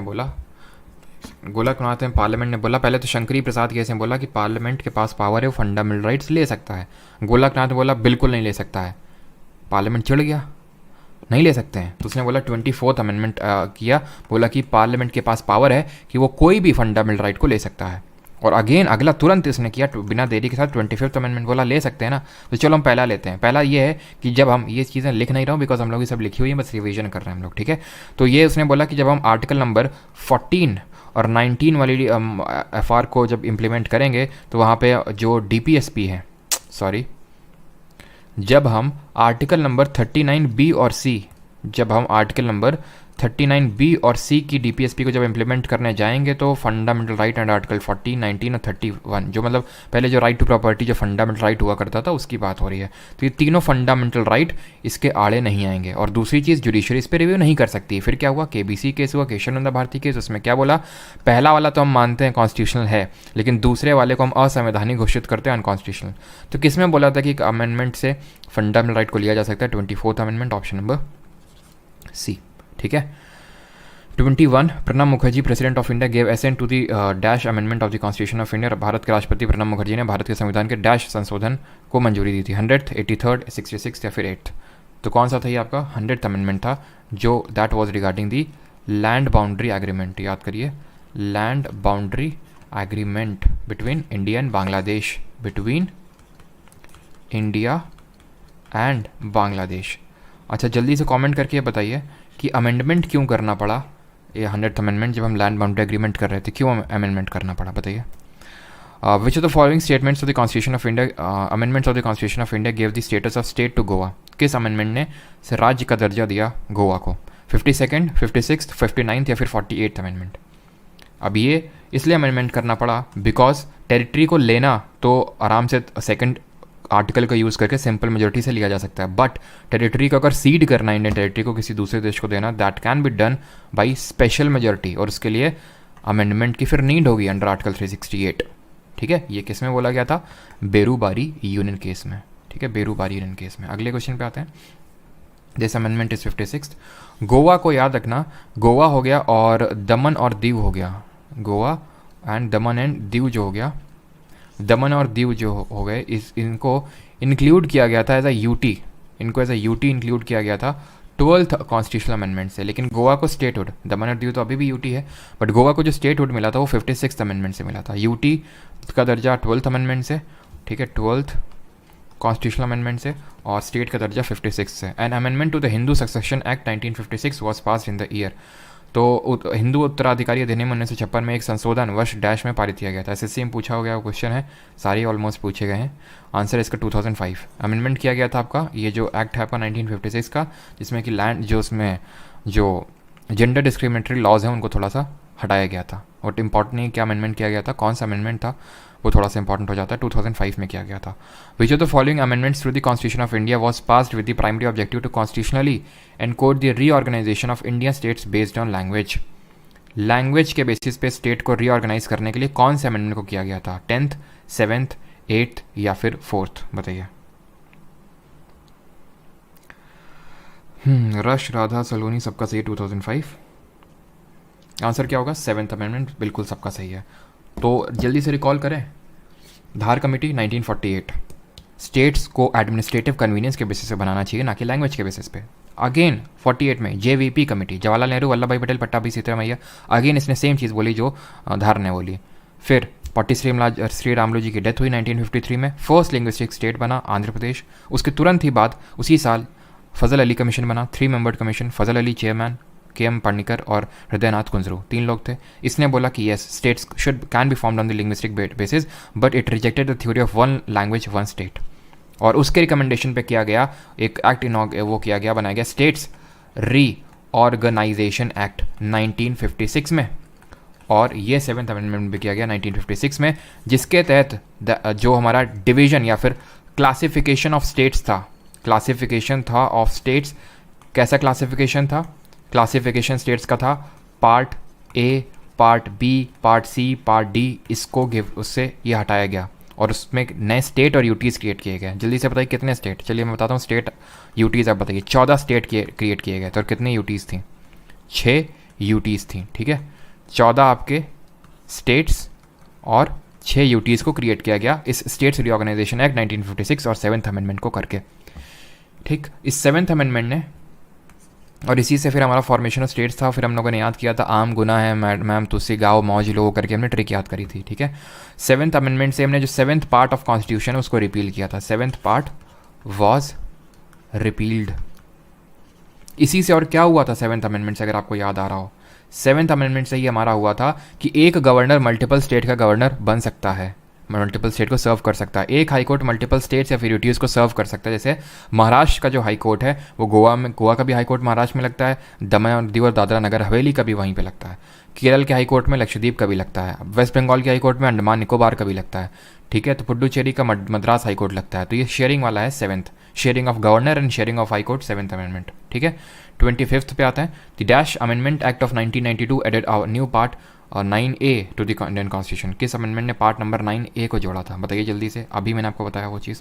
तो answer would be option number B 74, because part 9 है पंचायत और पार्ट 9A है आपका भाग 9 का है म्यूनिसिपैलिटीज़, यानी कि नगर पालिकाओं के बारे में दिया हुआ है, और ये 74th अमेंडमेंट से ऐड किया गया था। क्लियर है। 101st अमेंडमेंट किसकी बात करता है, goods and services tax, GST को, GST बिल को अप्रूव करने वाला पहला स्टेट कौन सा था, कोई बताएगा?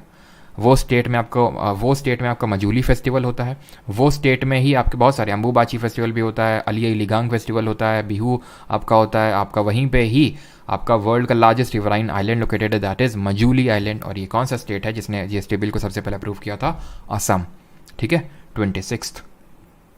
सर आज 10 बजे क्लास, बिल्कुल आज 10 बजे क्लास हुई है और इसके रिगार्डिंग मैंने टेलीग्राम पे नोटिफाई कर दिया था, सिर्फ आज के लिए। बाकी जो डेली की टाइमिंग रहेगी वो 11 AM पे ही रहेगी, आज के लिए था। ठीक है, क्वेश्चन को अटैम्प्ट करिए जल्दी से। भारत के संविधान में कौन सा संशोधन भारत के विवरण को संप्रभु लोकतांत्रिक गणराज्य से संप्रभु समाजवादी धर्म, पढ़ लो यार पूरा ठीक है, पढ़ो और आंसर दो इसका। सर जी साइंस कब कराओगे? स्टेप डिविएशन, साइंस पॉलिटी खत्म होने के बाद बायोलॉजी उठाएंगे, बायोलॉजी उठाने के खत्म होने के बाद ज्योग्राफी उठाएंगे, ज्योग्राफी का खत्म होने के बाद फिजिक्स केमिस्ट्री एक साथ करेंगे, और उसके बाद इकोनॉमिक्स हिस्ट्री, ये सारे स्टैटिक वगैरह। ठीक है, आपके माइक से चन आवाज़ हो रहा, ऐसा ही क्या आवाज़ आ रही है क्या? चन चन की आवाज़ आ रही है क्या? आंसर 40 सेकेंड होगा। किस तरह से? प्रियम्बल। ठीक है, हम लोगों ने पढ़ा था प्रियम्बल, डिवाइस करें जल्दी से प्रियम्बल को। प्रियम्बल कहाँ से लिया था? यूएसए से लिया था। लैंग्वेज ऑस्ट्रेलिया से ली थी। We the people of India, इस तरह की इसकी स्टार्टिंग लाइन है। प्रियम्बल के इंग्रेडिएंट की बात करें, सोर्स है इसका constitution, sorry people of India इसका सोर्स है। ठीक है, source of constitution is people of India. इसके नेचर क्या है? नेचर है sovereign socialist democratic republic, sovereign socialist secular democratic republic इसका नेचर है, जो यहाँ पे आप देख पा रहे हैं। ठीक है, justice, social economic political, liberty of thought expression belief faith and worship, equality of status and opportunity, और फ्रेटर्निटी, ये इसके क्या है? ऑब्जेक्टिव्स हैं। जस्टिस 3 तरह का, सोशल इकोनॉमिक पॉलिटिकल, लिबर्टी 5 तरह की, thought expression belief faith and worship, equality status and opportunity 2 तरह की, फ्रेटर्निटी 1 तरह की। जो कॉन्सेप्ट है लिबर्टी इक्वालिटी फ्रेटर्निटी के, कहाँ से लिए हैं? फ्रांस के कॉन्स्टिट्यूशन से, रिपब्लिक के भी। जस्टिस के प्रिंसिपल कहाँ से लिए हैं? यूएसएसआर से लिए हैं। क्या इसमें अमेंडमेंट हो सकता है? बिल्कुल हो सकता है।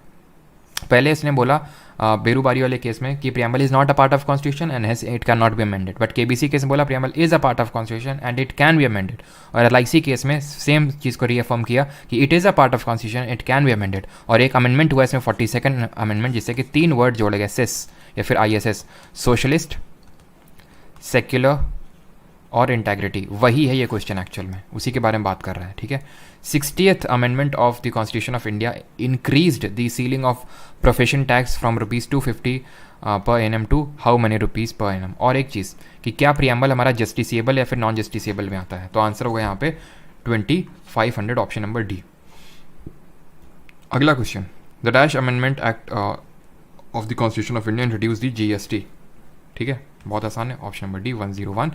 एक इसमें आर्टिकल भी ऐड किया गया GST काउंसिल का, article number 279A, 279A GST council. और इसका अध्यक्ष कौन होता है GST काउंसिल का? ये होता है हमारा finance minister of India, Nirmala Sitharaman होंगे भी। ठीक है, which amendment to the constitution of India added a new subject in the union list called taxes on services. उसने एक नए सब्जेक्ट को ऐड किया यूनियन लिस्ट में, that was called as taxes on services.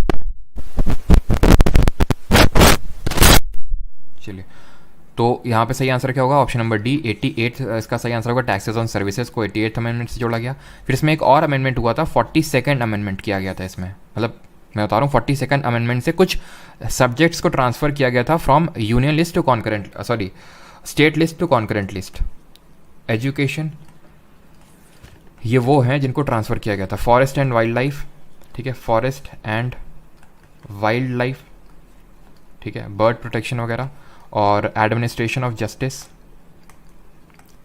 Administration of justice and weights and measures, weights and measures, इनको transfer किया गया था। ये हमारे वो सब्जेक्ट्स हैं जिनको ट्रांसफ़र किया गया था 42nd अमेंडमेंट से from state list to concurrent list, समवर्ती सूची में इनको ट्रांसफ़र किया गया था। ठीक है, अगले क्वेश्चन पे आते हैं 30th। तो 61st amendment to the constitution of India, Bharat के संविधान का 61वां संविधान संशोधन ने क्या किया था? बस इसके बाद एक और क्वेश्चन करेंगे और उसके बाद इमरजेंसी पे आएंगे, बाकी के आपके होमवर्क रहेंगे। और उम्मीद करता हूँ सभी ने कल टेस्ट, क्योंकि क्विज़ तो हो नहीं पाई थी ग्रुप में, तो इस वजह से उसको अपलोड कर दिया गया था ताकि सभी इंडिविजुअल तरीके से उस क्विज़ को लगा सकें अपने लेवल पे। आई होप सबने लगा ली होगी। नॉन जस्टिसेबल है, बिल्कुल सही है। चलिए, 21 से 18 हुई थी ये एज, 61st अमेंडमेंट जो कि 1988 में हुआ था। 1989 में आपका ये फोर्स में आया था। और 1989 में क्या हुआ था, कोई बता सकता है? कोई तो बता ही सकता होगा। 1989 में कुछ हुआ था इसी चीज़ की वजह से, 61st अमेंडमेंट की चीज़ की वजह से कुछ हुआ था, जो कि आपका एसएससी बार बार पूछता है। दैट वाज कि इलेक्शन कमीशन ऑफ इंडिया हमारा मल्टी मेंबर बॉडी बना था इसी साल, मल्टी मेंबर बॉडी। पहले इसमें एक ही होता था चीफ इलेक्शन कमिश्नर, फिर इसमें 2 इलेक्शन कमिश्नर्स और ऐड किए गए 1989 में। क्यों? ये 1988 में क्या हुआ, वोटिंग एज को डिक्रीज़ कर दिया गया, तो थोड़ा सा काम बढ़ गया था इलेक्शन कमीशन ऑफ इंडिया का। Now the last question is, which of the following amendment act of the constitution of India conferred statehood to Goa and formed a new UT comprising Daman and Diu? Statehood to Goa दिया था 56th amendment. अभी हम देख के आए हैं, ठीक है। बाकी क्वेश्चन आप करेंगे खुद से, ठीक है, जितने भी यहाँ पे हैं। चलिए जल्दी से एक और करिए कि इनमें से किसको मिनी कॉन्स्टिट्यूशन बोलते हैं, किसको भारत का लघु संविधान बोलते हैं। 54th, 25th, 42nd या फिर 24th। 24th अभी हमने पूरा पढ़ लिया, क्या था उसमें, कुछ ऐसा नहीं था। उसमें ये था कि पार्लियामेंट के पास, पार्लियामेंट के पास पावर है कि वो फंडामेंटल राइट्स को छीन सकती है। और 25 में उसने पहले एक प्रोविजन ऐड किया कि 39B और C के तहत जो DPSP उसको इंप्लीमेंट करने जाएगा पार्लियामेंट, तो 14-19 वाले आड़े नहीं आ सकते हैं उसके। और 31 तब जब राइट होता था तो वो भी इंक्लूडेड था। और इसका दूसरा प्रोविजन था कि जो इसका जुडिशियल बियॉन्ड जुडिशियल रिव्यू है, ठीक है। तो ये चीज़ था। इसमें आंसर इसका होगा ऑप्शन नंबर C, 42nd। ये मिनी कॉन्स्टिट्यूशन कहलाता है बिकॉज इसने बहुत सारी चीज़ें ऐड की, बहुत फंडामेंटल ड्यूटीज़ ने ऐड करी थी। याद करिए सरदार सरोन सिंह कमेटी, ठीक है।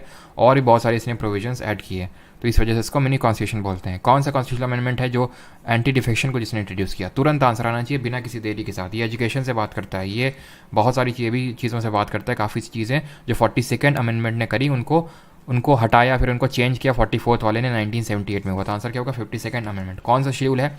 10th नंबर की शेड्यूल है, 10वीं अनुसूची है। इसमें फिर फर्दर अमेंडमेंट हुआ था 91st अमेंडमेंट से।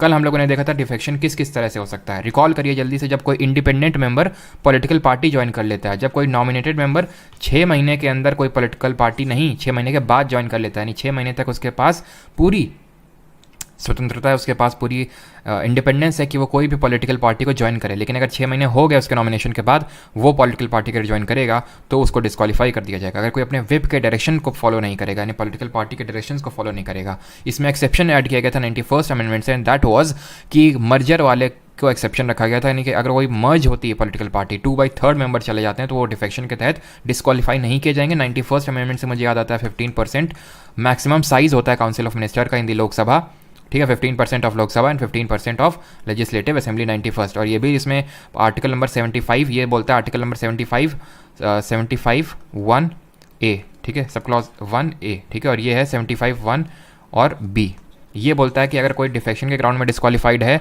तो वो आपका मिनिस्टर भी नहीं बन सकता है, अगर कोई डिफेक्शन के ग्राउंड में डिस्क्वालीफाइड है तो, ठीक। अगले पे आते हैं 34th। अब इसको लास्ट ही बनाते हैं, लास्ट हो ही गया ये, ठीक है। कौन सा है आपका? 2002 में हुआ था 86th। आसान से हैं सब, ठीक है। The most controversial amendment pass during the emergency. अभी हम इसके बाद चलिए इमरजेंसी उठा लेते हैं हम, ठीक है। तो आंसर होगा यहाँ पे ऑप्शन नंबर B, 42nd। अब क्यों ये कॉन्ट्रोवर्शियल था अब हम जानेंगे इमरजेंसी चैप्टर में, ठीक है। अब ख़त्म ही हो गया देखो, ठीक है। अब हम इसको जानेंगे इमरजेंसी चैप्टर में। तो चलिए जल्दी से भाग के चलते हैं इमरजेंसी के पास, ठीक है। ये हम लोगों ने अमेंडमेंट देख लिया, अब हम चलते हैं इमरजेंसी के पास, यानी कि जो हमारे आपातकाल हैं, किस तरह से आपातकाल लगते हैं वो हम भी पढ़ेंगे, ठीक है।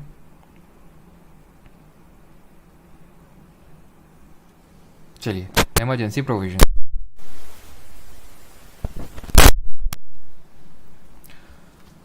एक बार मैं कमेंट चेक कर लेता हूँ, किसी कोई डाउट तो नहीं है।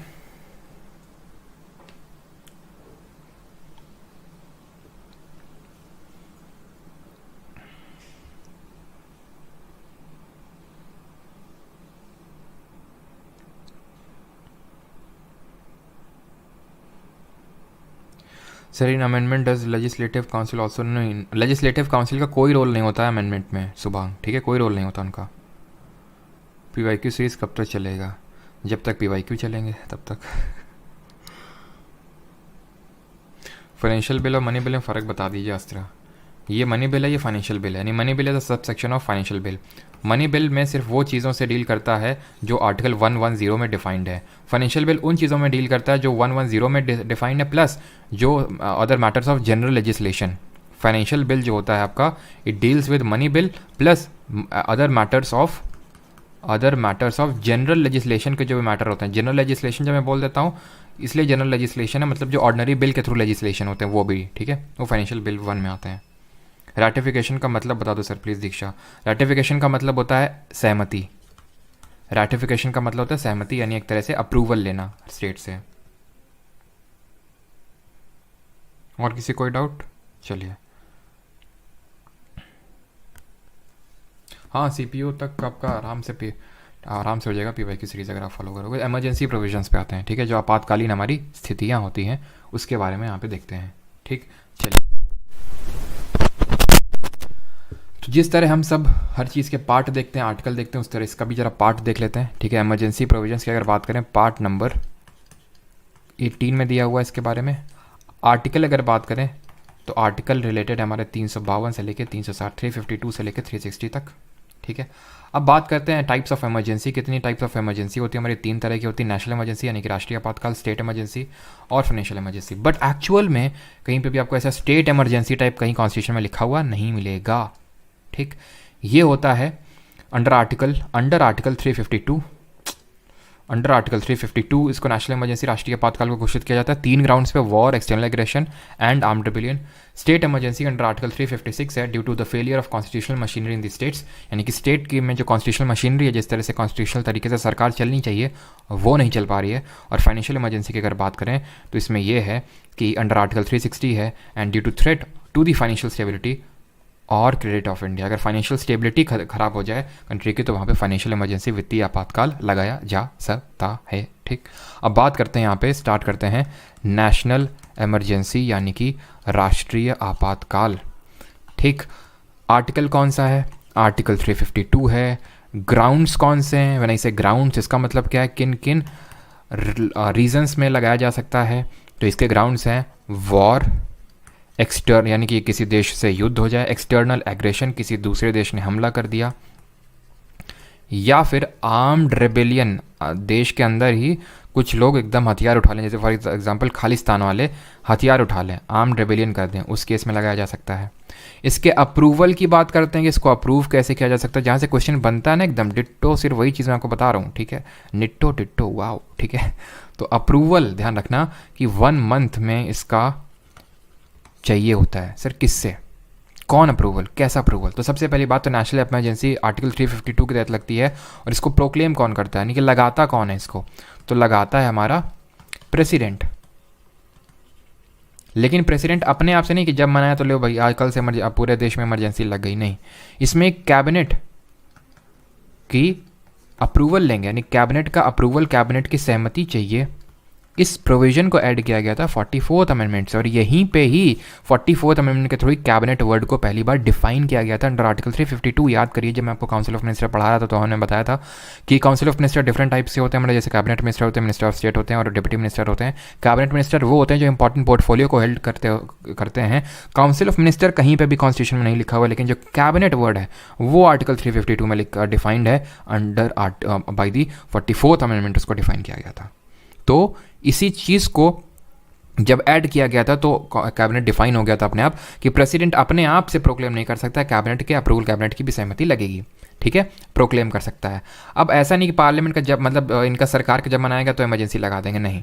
इसको प्रोक्लेम करने के लिए 1 मंथ का चाहिए, 1 मंथ पहले अप्रूवल चाहिए बाई स्पेशल मेजोरिटी, यानी कि विशेष बहुमत से ही। कहाँ पे स्पेशल मेजोरिटी? स्पेशल मेजोरिटी चाहिए आपकी पार्लियामेंट में, दैट इज़ लोकसभा और राज्यसभा दोनों में स्पेशल मेजोरिटी से इसको पास करवाना होगा और विद इन 1 मंथ अप्रूवल लेना होगा इसका। इफ़ अप्रूव्ड, अगर ये अप्रूव हो गई तो कब तक चलेगी ये? If approved it continues for 6 months, ये 6 महीने तक चलेगी अगर ये अप्रूव हो गई तो। ठीक, और अगर रिपीटेड अप्रूवल, इसमें जो रिपीटेड अप्रूवल वाला है ना कि 6 महीने बाद, हर 6 महीने बाद आपको लेना होगा, ऐसा नहीं कि आपने ले लिया तो चलती रहेगी जब तक हटाओगे, नहीं, 6 महीने में अप्रूवल लेना होगा। ये जो री अप्रूवल वाला चीज़ है इसको 44th अमेंडमेंट से ही इस चीज़ को ऐड किया गया था। ठीक, क्लियर है यहाँ तक? अब बात करते हैं इसको हटाया कैसे जा सकता है, यानी कि इसके रिवोकेशन की बात करते हैं। इसको रिवोक कैसे किया जा सकता है? तो can be revoked by president, जिसने इसको लगाया था, राष्ट्रपति करेंगे।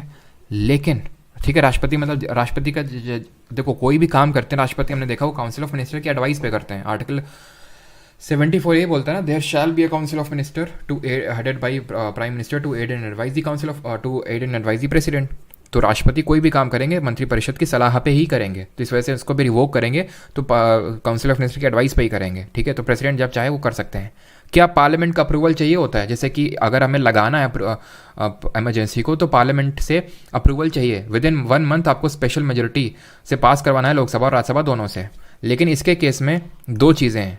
एक तो ये है कि अगर प्रेसिडेंट खुद से चाहे काउंसिल ऑफ मिनिस्टर की एडवाइस से अगर ऑर्डर देगा इमरजेंसी कल से नहीं लागू हो गया, फिर परसों से ख़त्म, तो ख़त्म हो जाएगी।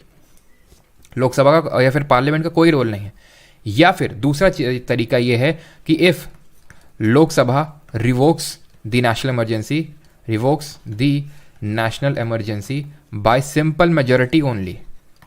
अब एक चीज़ को नोटिस करो आप, किस चीज़ को नोटिस करो कि लगाने के लिए स्पेशल मेजोरिटी लग रही थी और वो भी लोकसभा राज्यसभा दोनों में, और हटाने के लिए सिर्फ लोकसभा में और वो भी सिंपल मेजोरिटी। ये अंतर है। और प्रेसिडेंट भी हटा सकता है अगर खुद से चाहे तो हटा देगा, फिर पार्लियामेंट का कोई रोल नहीं रहता यहाँ पे। क्लियर है चीज़ कि रिवोकेशन किस तरह से होता है? ठीक। अब यहाँ पे हम बात करते हैं कि इफेक्ट क्या होता है, नेशनल इमरजेंसी के इफेक्ट्स की बात करते हैं। सबसे पहले हम इफेक्ट बात करेंगे फंडामेंटल राइट्स पे, ठीक है, ऑन फंडामेंटल राइट्स, मौलिक अधिकारों पे क्या इफेक्ट होता है फंडामेंटल राइट्स।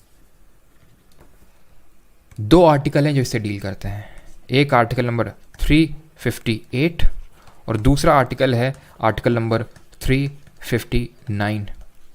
अगर आर्टिकल नंबर 19 के तहत, अभी कुछ चीज़ें इंपॉर्टेंट अभी बाकी हैं जो भी मैंने को बताई नहीं है, बस फ्लो में आप पहले समझते जाइए, ठीक है। अनुच्छेद नंबर 358 में जो ये क्या करता है, आर्टिकल नंबर 19 के तहत जो 6 फंडामेंटल राइट्स प्रोवाइडेड हैं, याद करो, सामरो, right to freedom of speech and expression, right to assemble, right to form association, ठीक है, सामरो, ठीक है, और right to movement, right to reside and settle any part of India and right to any profession और occupation. सामरो कर क्या किया था, 600 राइट है। अगर इनको सस्पेंड करना है 358 के तहत सस्पेंड होंगे, और अगर 359 लिखना था, एक सेकेंड, 359 ये यूज़ होता है जब इसके अलावा आर्टिकल 19 के अलावा, अगर 19 के अलावा कोई और के अलावा कोई फंडामेंटल राइट को सस्पेंड करना होता है तो इसका यूज़ होता है, सस्पेंड करना होता है। तो अभी जो मैंने लाइन लिखी ना, गलत है ये लाइन, एक्चुअल में ये लाइन गलत है। गलत इसलिए है, लेकिन मैं इसको लिखने के लिए फिर भी बोलूँगा, गलत इसलिए है, किस सिस्टम में बोल रहा हूँ, 358 का यूज़ करके 19 वाले 6 राइट तो सस्पेंड हो जाते हैं, बिल्कुल बात सही है। 359 का यूज़ करके 19 को छोड़ के बाकी राइट सस्पेंड नहीं होते हैं। Right to move the court suspend हो जाता है, यानी आप कोर्ट नहीं जा सकते हो, आप कोर्ट नहीं जा सकते, अपने आप सस्पेंड हो गया आपका, मतलब समझ सकते हो, राइट, ठीक है। मतलब राइट आपका सस्पेंड नहीं हुआ, मौलिक अधिकार आपके पास है, लेकिन अगर उसका हनन हुआ तो तुम कोर्ट नहीं जा सकते हो, ये है इसमें, ठीक है। तो राइट सस्पेंड नहीं हो रहा, but actual right to move the court suspend हो रहा है under article 359।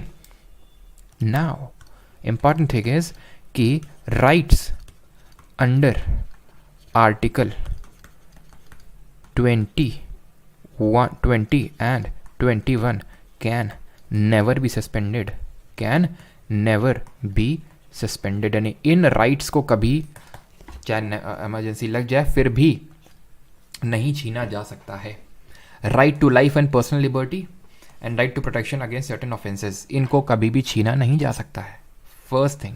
Second thing, rights under article 19 can not be suspended जब इमरजेंसी लगती है, पूरा लिखेंगे जो नोट्स में आया है। Rights under article number 19 can't be suspended जब when national emergency is imposed on the grounds of armed rebellion, पूरा लिखेंगे, ठीक है, जो नोट्स बना रहे हैं कि rights under article 19 can't be suspended when the national emergency is imposed on the grounds of armed rebellion. मतलब सर, मतलब ये है कि अभी देखा था वॉर, एक्सटर्नल एग्रेशन और आर्म्ड रेबेलियन, 3 केसेस में हमारी इमरजेंसी लग सकती है, ठीक है। फंडामेंटल राइट सस्पेंड हो सकते हैं, 19 करना है तो 358, 19 के अलावा करना है 359, 20-21 कभी हो नहीं सकते हैं, लेकिन 19 वाला आर्म्ड रेबेलियन केस में नहीं हो सकता है। वॉर, एक्सटर्नल एग्रेशन केस में अगर इमरजेंसी लगी उसी केस में, आर्म्ड रेबेलियन केस में नहीं हो सकता है। मतलब समझो इसका क्यों, थोड़ा लॉजिक समझो।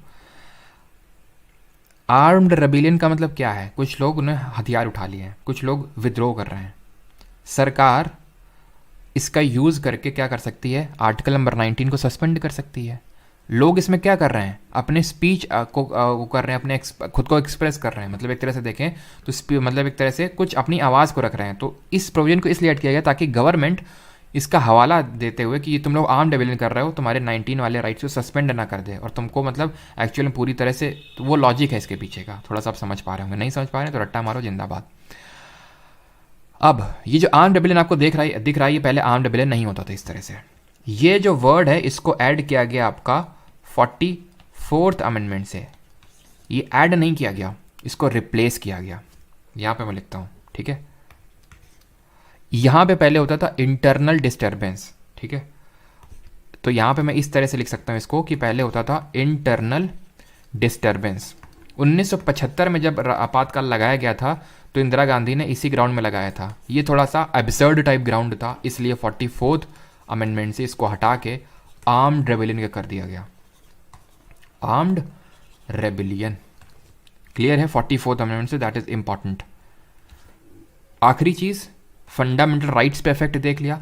और भी कोई चीज़ इफेक्ट होती है? हाँ, जैसे अगर मैं बात करूं एग्जीक्यूटिव लेवल पे क्या इफेक्ट होता है। एग्जीक्यूटिव लेवल पे ये इफेक्ट होता है कि centre can give direction, centre जो होता है can give directions to state on any matter, किसी भी मैटर पे, to state on any matter, किसी भी मैटर में सेंटर डायरेक्शन दे सकता है स्टेट को कि तुम ये करो, तुम वो करो। नॉर्मल अगर हम बात करें नॉर्मल लेवल पे क्या होता है, फिर इन जनरल क्या होता है कि सेंटर जो होता है स्टेट को डायरेक्शन देता है कुछ मैटर्स पे, जैसे रेलवे के रिगार्डिंग हो गया, फिर इन मैटर्स पे वो डायरेक्शन देता है ये करना है तुमको, ये नहीं करना, ये चीज़ करनी है। और अगर इन डायरेक्शन को फॉलो नहीं किया तो उसमें क्या होगा अभी आगे देखेंगे, ठीक। लेकिन जब ये नेशनल इमरजेंसी लग जाती है तो किसी भी मैटर में सेंटर स्टेट को डायरेक्शन दे सकता है। आखिरी चीज़, एंड दैट इज़ लेजिस्लेचर, कि जब लेजिस्लेचर होता है इस केस में लेजिस्लेचर में क्या इफेक्ट होता है, तो इसमें ये इफेक्ट होता है लेजिस्लेटिव। अगर हम फील्ड में बात करें तो parliament can make a law, parliament can make a law on any subject of state list, make a law on any subject of state list. और ये जो लॉ बनाएगा ना ये 6 महीने तक रहेगा बस, जब नेशनल इमरजेंसी खत्म हो जाएगी उसके 6 महीने तक मैक्सिमम, ठीक। और बाकी हमने और भी केसेस देखे थे जहाँ पे स्टेट लिस्ट में हमारा जो यूनियन है वो लॉ बना सकते हैं, हम पहले देख चुके हैं, ठीक है। अब अगर हम यहाँ पे बात करें कि लोकसभा की लाइफ में क्या इफेक्ट पड़ता है, तो ये हम कल कल तो नहीं, पार्लियामेंट चैप्टर में जब लोकसभा पढ़ रहे तो वहाँ देखा था कि लोकसभा की लाइफ में ये पड़ता है कि ये 1 साल तक इसकी लाइफ को एक्सटेंड किया जा सकता है और हर 1 साल के बाद अप्रूवल लिया जाएगा। Any number of time Lok Sabha को इसको एक्सटेंड किया जा सकता है, बट हर टाइम इसको उसके लिए वो लगेगा, मतलब अप्रूवल चाहिए होगा लोकसभा की लाइफ को अगर हमें एक्सटेंड करना है तो।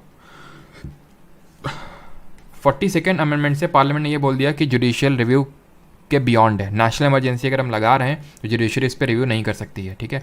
मिनर्वा मिल केस में याद रखिएगा, मिनर्वा मिल्स केस में क्या हुआ, मिनर्वा मिल केस में हमारा सुप्रीम कोर्ट ने बोला कि imposition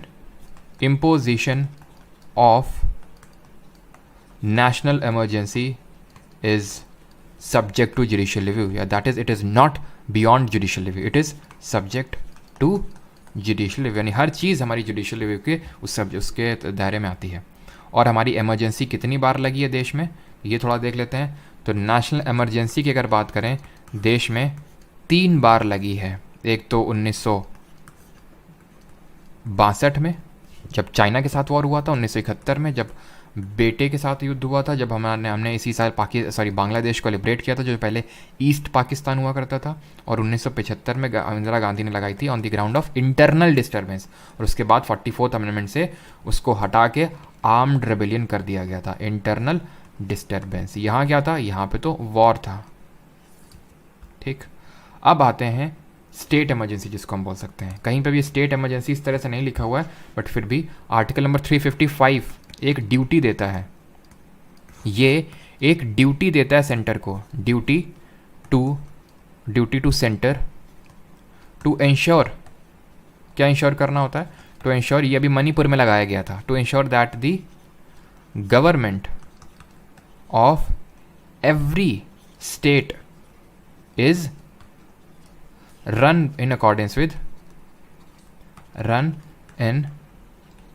or carried in accordance with the provisions of the constitution, with the provisions of constitution, यानी कि संवैधानिक तरह से चलने चाहिए सारे राज्य, ये सेंटर को ड्यूटी मिली हुई है। इसी ड्यूटी का यूज़ करते हुए अगर सेंटर को लगता है कि स्टेट पे पूरा अब हमें चाहिए पूरा कंट्रोल, क्योंकि इस कंट्रोल में आ नहीं रहा है, तो वहाँ पे लागू हो जाता है 356, जो कि एक एक्सट्रीम कंडीशन होती है जहाँ पे पूरी तरह से प्रेसिडेंट रूल लग जाता है। और इसी प्रेसिडेंट रूल को हम लेमैन टर्म्स में फिर प्यार से स्टेट इमरजेंसी बोल देते हैं। स्टेट इमरजेंसी कहीं पर लिखा हुआ नहीं है, ठीक है। तो वही कि while performing this duties center takes control over the state under article 355 that in case of failure of constitutional machinery, that is important कि in case of failure of constitutional machinery, ठीक है, उस केस में ये president rule लग जाता है, जहाँ पे प्रेसिडेंट पूरी तरह से रूल करने लगता है। ग्राउंड्स क्या है? ग्राउंड्स जिसमें लगाई जा सकती है, ये 2 ग्राउंड पे लगाई जा सकती है। एक ग्राउंड तो मेंशन है आर्टिकल नंबर 356 में, और दूसरा मेंशन है आर्टिकल नंबर 365 में।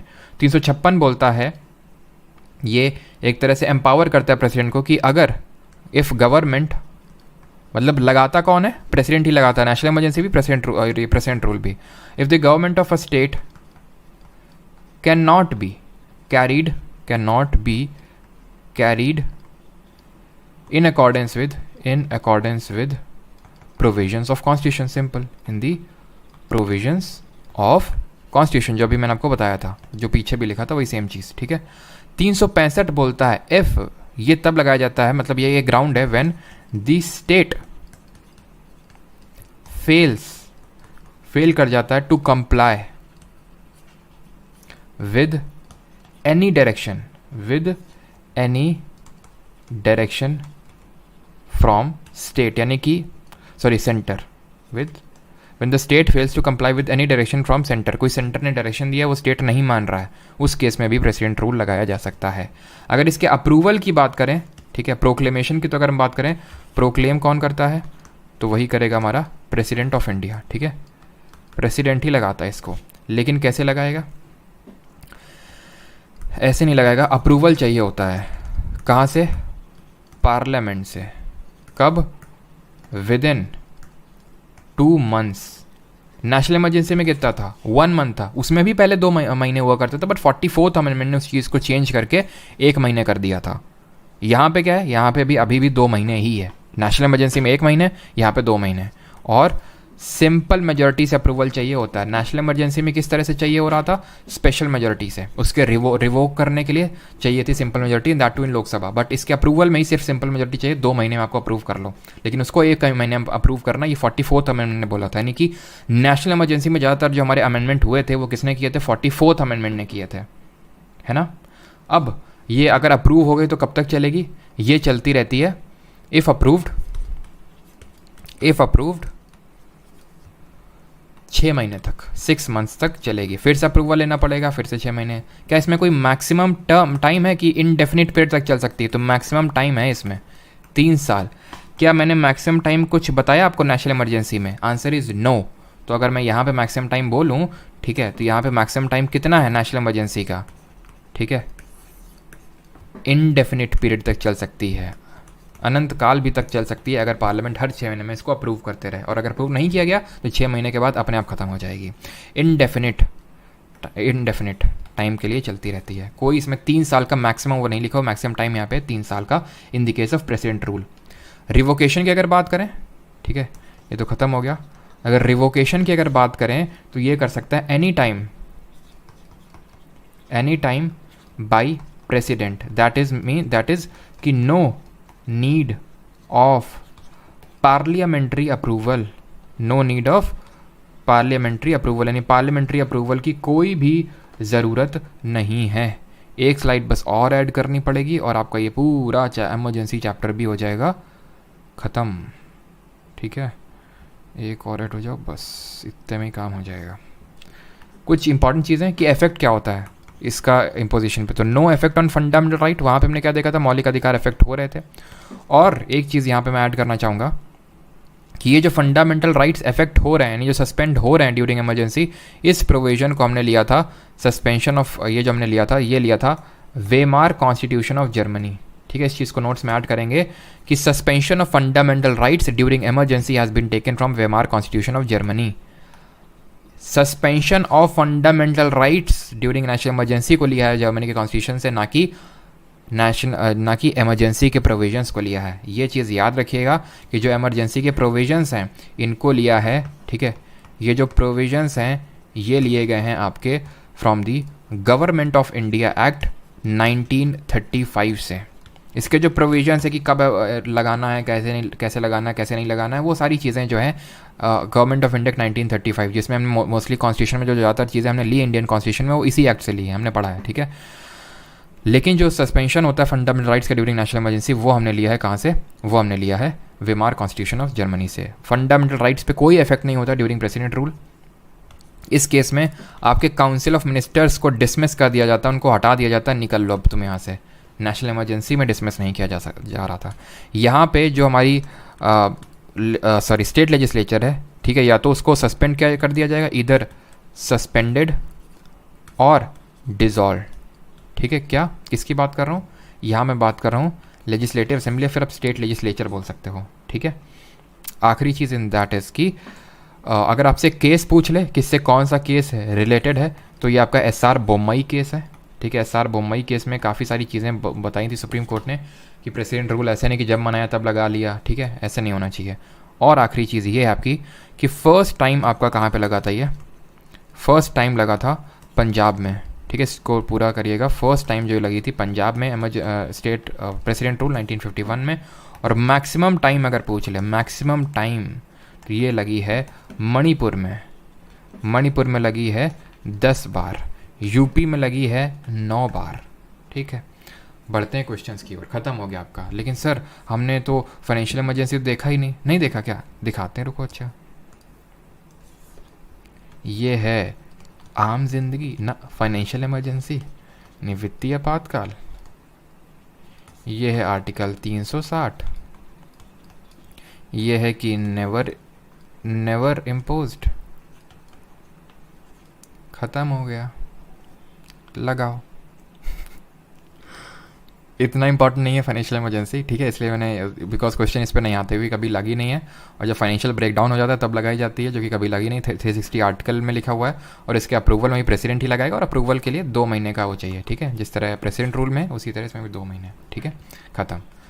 उतना इंपॉर्टेंट नहीं है। Emergency provision in Indian constitution has been taken from, भारतीय संविधान में आपातकालीन जो प्रावधान है वो हमने कहाँ से लिए हैं, British constitution, government of India 1935, या फिर जापानीज़ कॉन्स्टिट्यूशन, या फिर आयरिश कॉन्स्टिट्यूशन।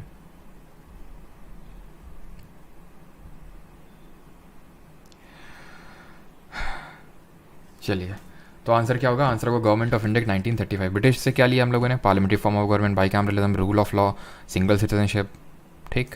जापानीज़ कॉन्स्टिट्यूशन से क्या लिया है, जापानीज़ कॉन्स्टिट्यूशन से लिया प्रोसीजर स्टैब्लिश्ड बाय लॉ, ठीक है। और हमने आयरिश कॉन्स्टिट्यूशन से क्या लिया है, आयरलैंड के संविधान से लिया है रेड, आयरलैंड से लिया रेड, ठीक है। राज्यसभा में नॉमिनेशन 12 मेंबर्स को जो प्रेसिडेंट करता है वो, इलेक्शन ऑफ प्रेसिडेंट लिया है, और DPSP लिया है, ठीक है। Financial emergency provision of Indian constitution have been borrowed from, तो इमरजेंसी, फाइनेंशियल इमरजेंसी की जो प्रोविजन है वो हमने कहाँ से लिए हैं, वो जर्मनी के कॉन्स्टिट्यूशन से लिए हैं। फाइनेंशियल इमरजेंसी के प्रोविजंस को, जर्मनी का संविधान को वेमार करके भी लिखा जा सकता है, याद रखिएगा, तो कंफ्यूज मत होइएगा। वेमार जो कॉन्स्टिट्यूशन है वो जर्मनी का कॉन्स्टिट्यूशन होता है। Third, how many types of emergencies are envisaged in the constitution, तो संविधान में कितने प्रकार के आपात स्थितियों की परिकल्पना की गई है, 1 2 3 4, तो 3 टाइप्स, 3 तरह की emergency, national emergency, state emergency और प्रेसिडेंट और आपका financial emergency. In India, within how much period has the proclamation of emergency need to be approved by both the houses of parliament? Proclamation of, यहाँ पे national emergency की बात हो रही है, ठीक है, राष्ट्रीय आपातकाल की।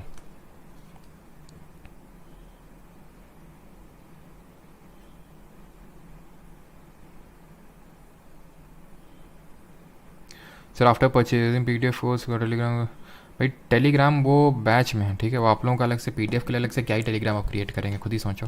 1 मंथ है उसका, ठीक है, 1 मंथ में चाहिए होता, पहले 2 महीने होता था, बट 44th अमेंडमेंट ने इस टाइम को रिड्यूस करके 1 मंथ किया। 2 महीने चाहिए होता आपको प्रेसिडेंट रूल यानी स्टेट में जब आपको इमरजेंसी इंपोज करनी है तब। Which of the following articles of the constitution of India has provisions for the president to proclaim emergency, कौन से, सॉरी क्या लिखा हुआ है, which of the following articles of the constitution of India has provision for the president, यहाँ पे मैं option दे रहा हूँ आपको, ठीक है, ऑप्शन में दे रहा हूँ आपको, आर्टिकल 356, 360, 365 या फिर ए एंड सी? बताइए क्या आर्टिकल हो, क्या कौन सा आंसर होगा? आंसर होगा यहाँ पे डी, ए एंड सी, क्योंकि जो हमारे ग्राउंड्स हैं for the proclamation of the following article has provision for the president to proclaim emergency. यहाँ पे आई थिंक नेशनल इमरजेंसी की बात हो रही होगी, ठीक है। तो नेशनल इमरजेंसी वाला 356 हो जाएगा, सॉरी 52 हो जाएगा, ठीक है। तो यहाँ पे थोड़ा सा ये जो क्वेश्चन है ढंग से स्टेटेड नहीं है कि किस इमरजेंसी की बात कर रहा है, ठीक है।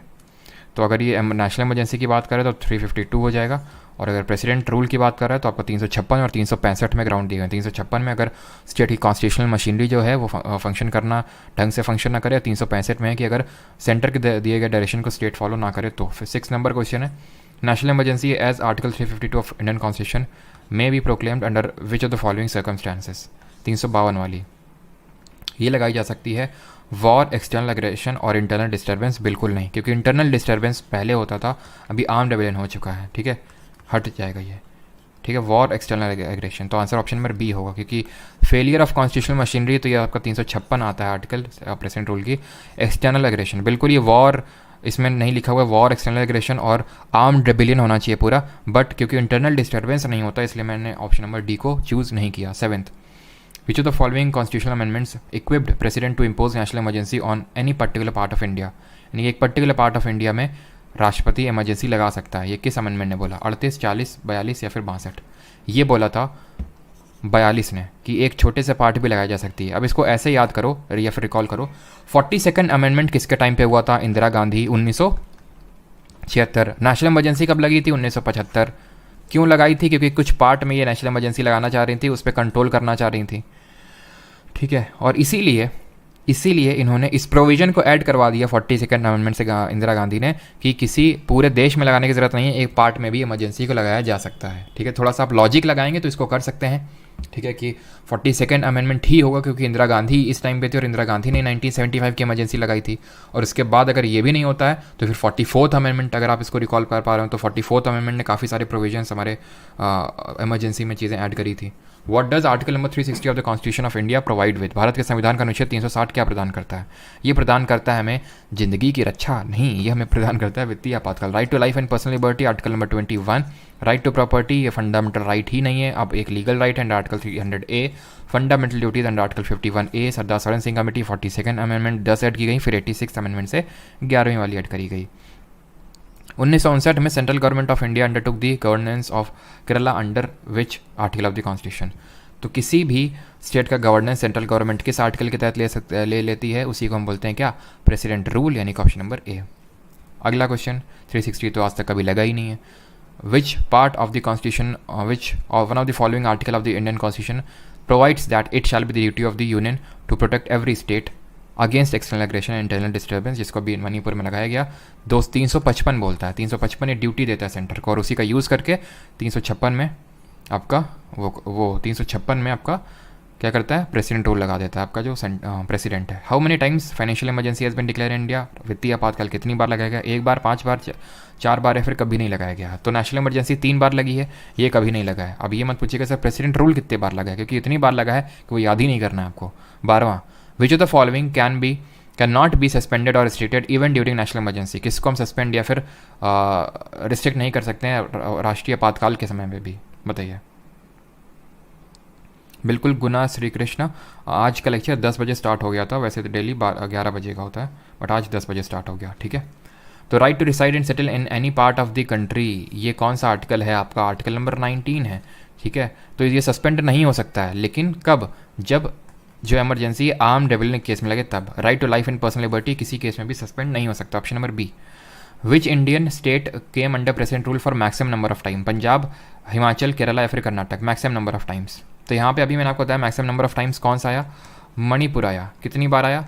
10 बार आया, ठीक है। लेकिन यहाँ मणिपुर नहीं है तो आंसर पंजाब होगा। यूपी और पंजाब 9 बार यहाँ पे राष्ट्रपति शासन लगा हुआ है, ठीक है। आखिरी क्वेश्चन करते हैं, उसके बाद जितने भी क्वेश्चन होंगे आप खुद से करेंगे। एंड द क्वेश्चन इज कि when was the word armed rebellion added to the constitution to declare national emergency? राष्ट्रीय आपातकाल घोषित करने के लिए संविधान में सशस्त्र विद्रोह शब्द कब जोड़ा गया था? 44th, 42nd, 40th या फिर 38th कॉन्स्टिट्यूशनल अमेंडमेंट से? तो इसको जोड़ा गया था किससे? 44th इमरजेंसी से कोई भी अमेंडमेंट आ जाए तो 42nd हो गया, 44th होगा। तो आर्म्ड रेबेलियन को जोड़ा गया था इंटरनल डिस्टर्बेंस को हटा के 44th अमेंडमेंट एक्ट से। अब आई थिंक इक्का दुक्का ही क्वेश्चन बाकी होंगे, एक ही है, चलो इसको भी कर ही लेते हैं, ठीक है। Part 20 deals with emergency provisions and emergency converts the federal structure into a unitary one without a formal amendment of the constitution. कौन सा इसमें सही है? चलिए, तो पार्ट 20 डील करता है इमरजेंसी प्रोविजन से, बिल्कुल है। और सॉरी इमरजेंसी प्रोविजन की बात हो रही है ना। पार्ट 20 तो वो अमेंडमेंट वाला है, ठीक है। अमेंडमेंट आज ही पड़ा इसलिए थोड़ा सा कन्फ्यूजन हो गया। कॉन्स्टिट्यूशनल अमेंडमेंट वाला है। इमरजेंसी प्रोविजन हमने देखा पार्ट नंबर 18 है, ठीक है। तो पहला वाला गलत, दूसरा वाला बिल्कुल सही है, ऑप्शन नंबर सी ओनली 2। ये क्यों सही है? बिकॉज फेडरल स्ट्रक्चर यूनिटरी में चेंज होता है। फेडरल क्या होता है? जहाँ पे स्टेट को भी पावर मिला हुआ है। यूनिटरी मतलब जहाँ पे केंद्र के पास केंद्रीकरण हो जाता है। अब देखिए केंद्रीकरण ही तो हो रहा है। जब नेशनल इमरजेंसी देखा तो वहाँ पे हमने क्या देखा? वहाँ पे हमने देखा कि पार्लियामेंट जो है स्टेट लिस्ट के भी सब्जेक्ट पे लॉ बना सकता है, ठीक है, ये हमने देखा। प्रेसिडेंट रूल में तो पूरा ही कंट्रोल में आ जाता है स्टेट जो सेंटर में, तो यूनिटरी में चेंज हो जाता है उसका नेचर। क्लियर है? तो ओनली 2 यहाँ पे सही होगा और ये हमारा ख़त्म होता है आज का पूरा लेक्चर, ठीक।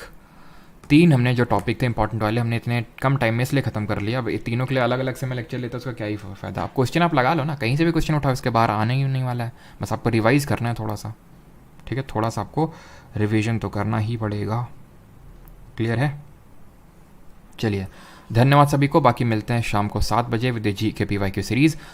PDF आपकी अपलोड हो जाएगी भी टेलीग्राम, प्राइवेट टेलीग्राम ग्रुप में। और आपका जो जिन लोगों को लेक्चर्स वगैरह चाहिए होते हैं रिकॉर्डेड फॉर्मेट में, तो परमार अकेडमी ऐप पे परमास GK कोर्स करके आपको दिख रहा होगा, वहाँ पे आप एनरोल कर सकते हैं, ठीक है। वहाँ पे आपको रिकॉर्डिंग, प्राइवेट टेलीग्राम ग्रुप और जो भी हैंड रिटन नोट्स होते हैं, क्लास नोट्स, वो सब मिल जाएंगे आपको। Thank you to all. मिलते हैं शाम को 7 बजे। Thank you.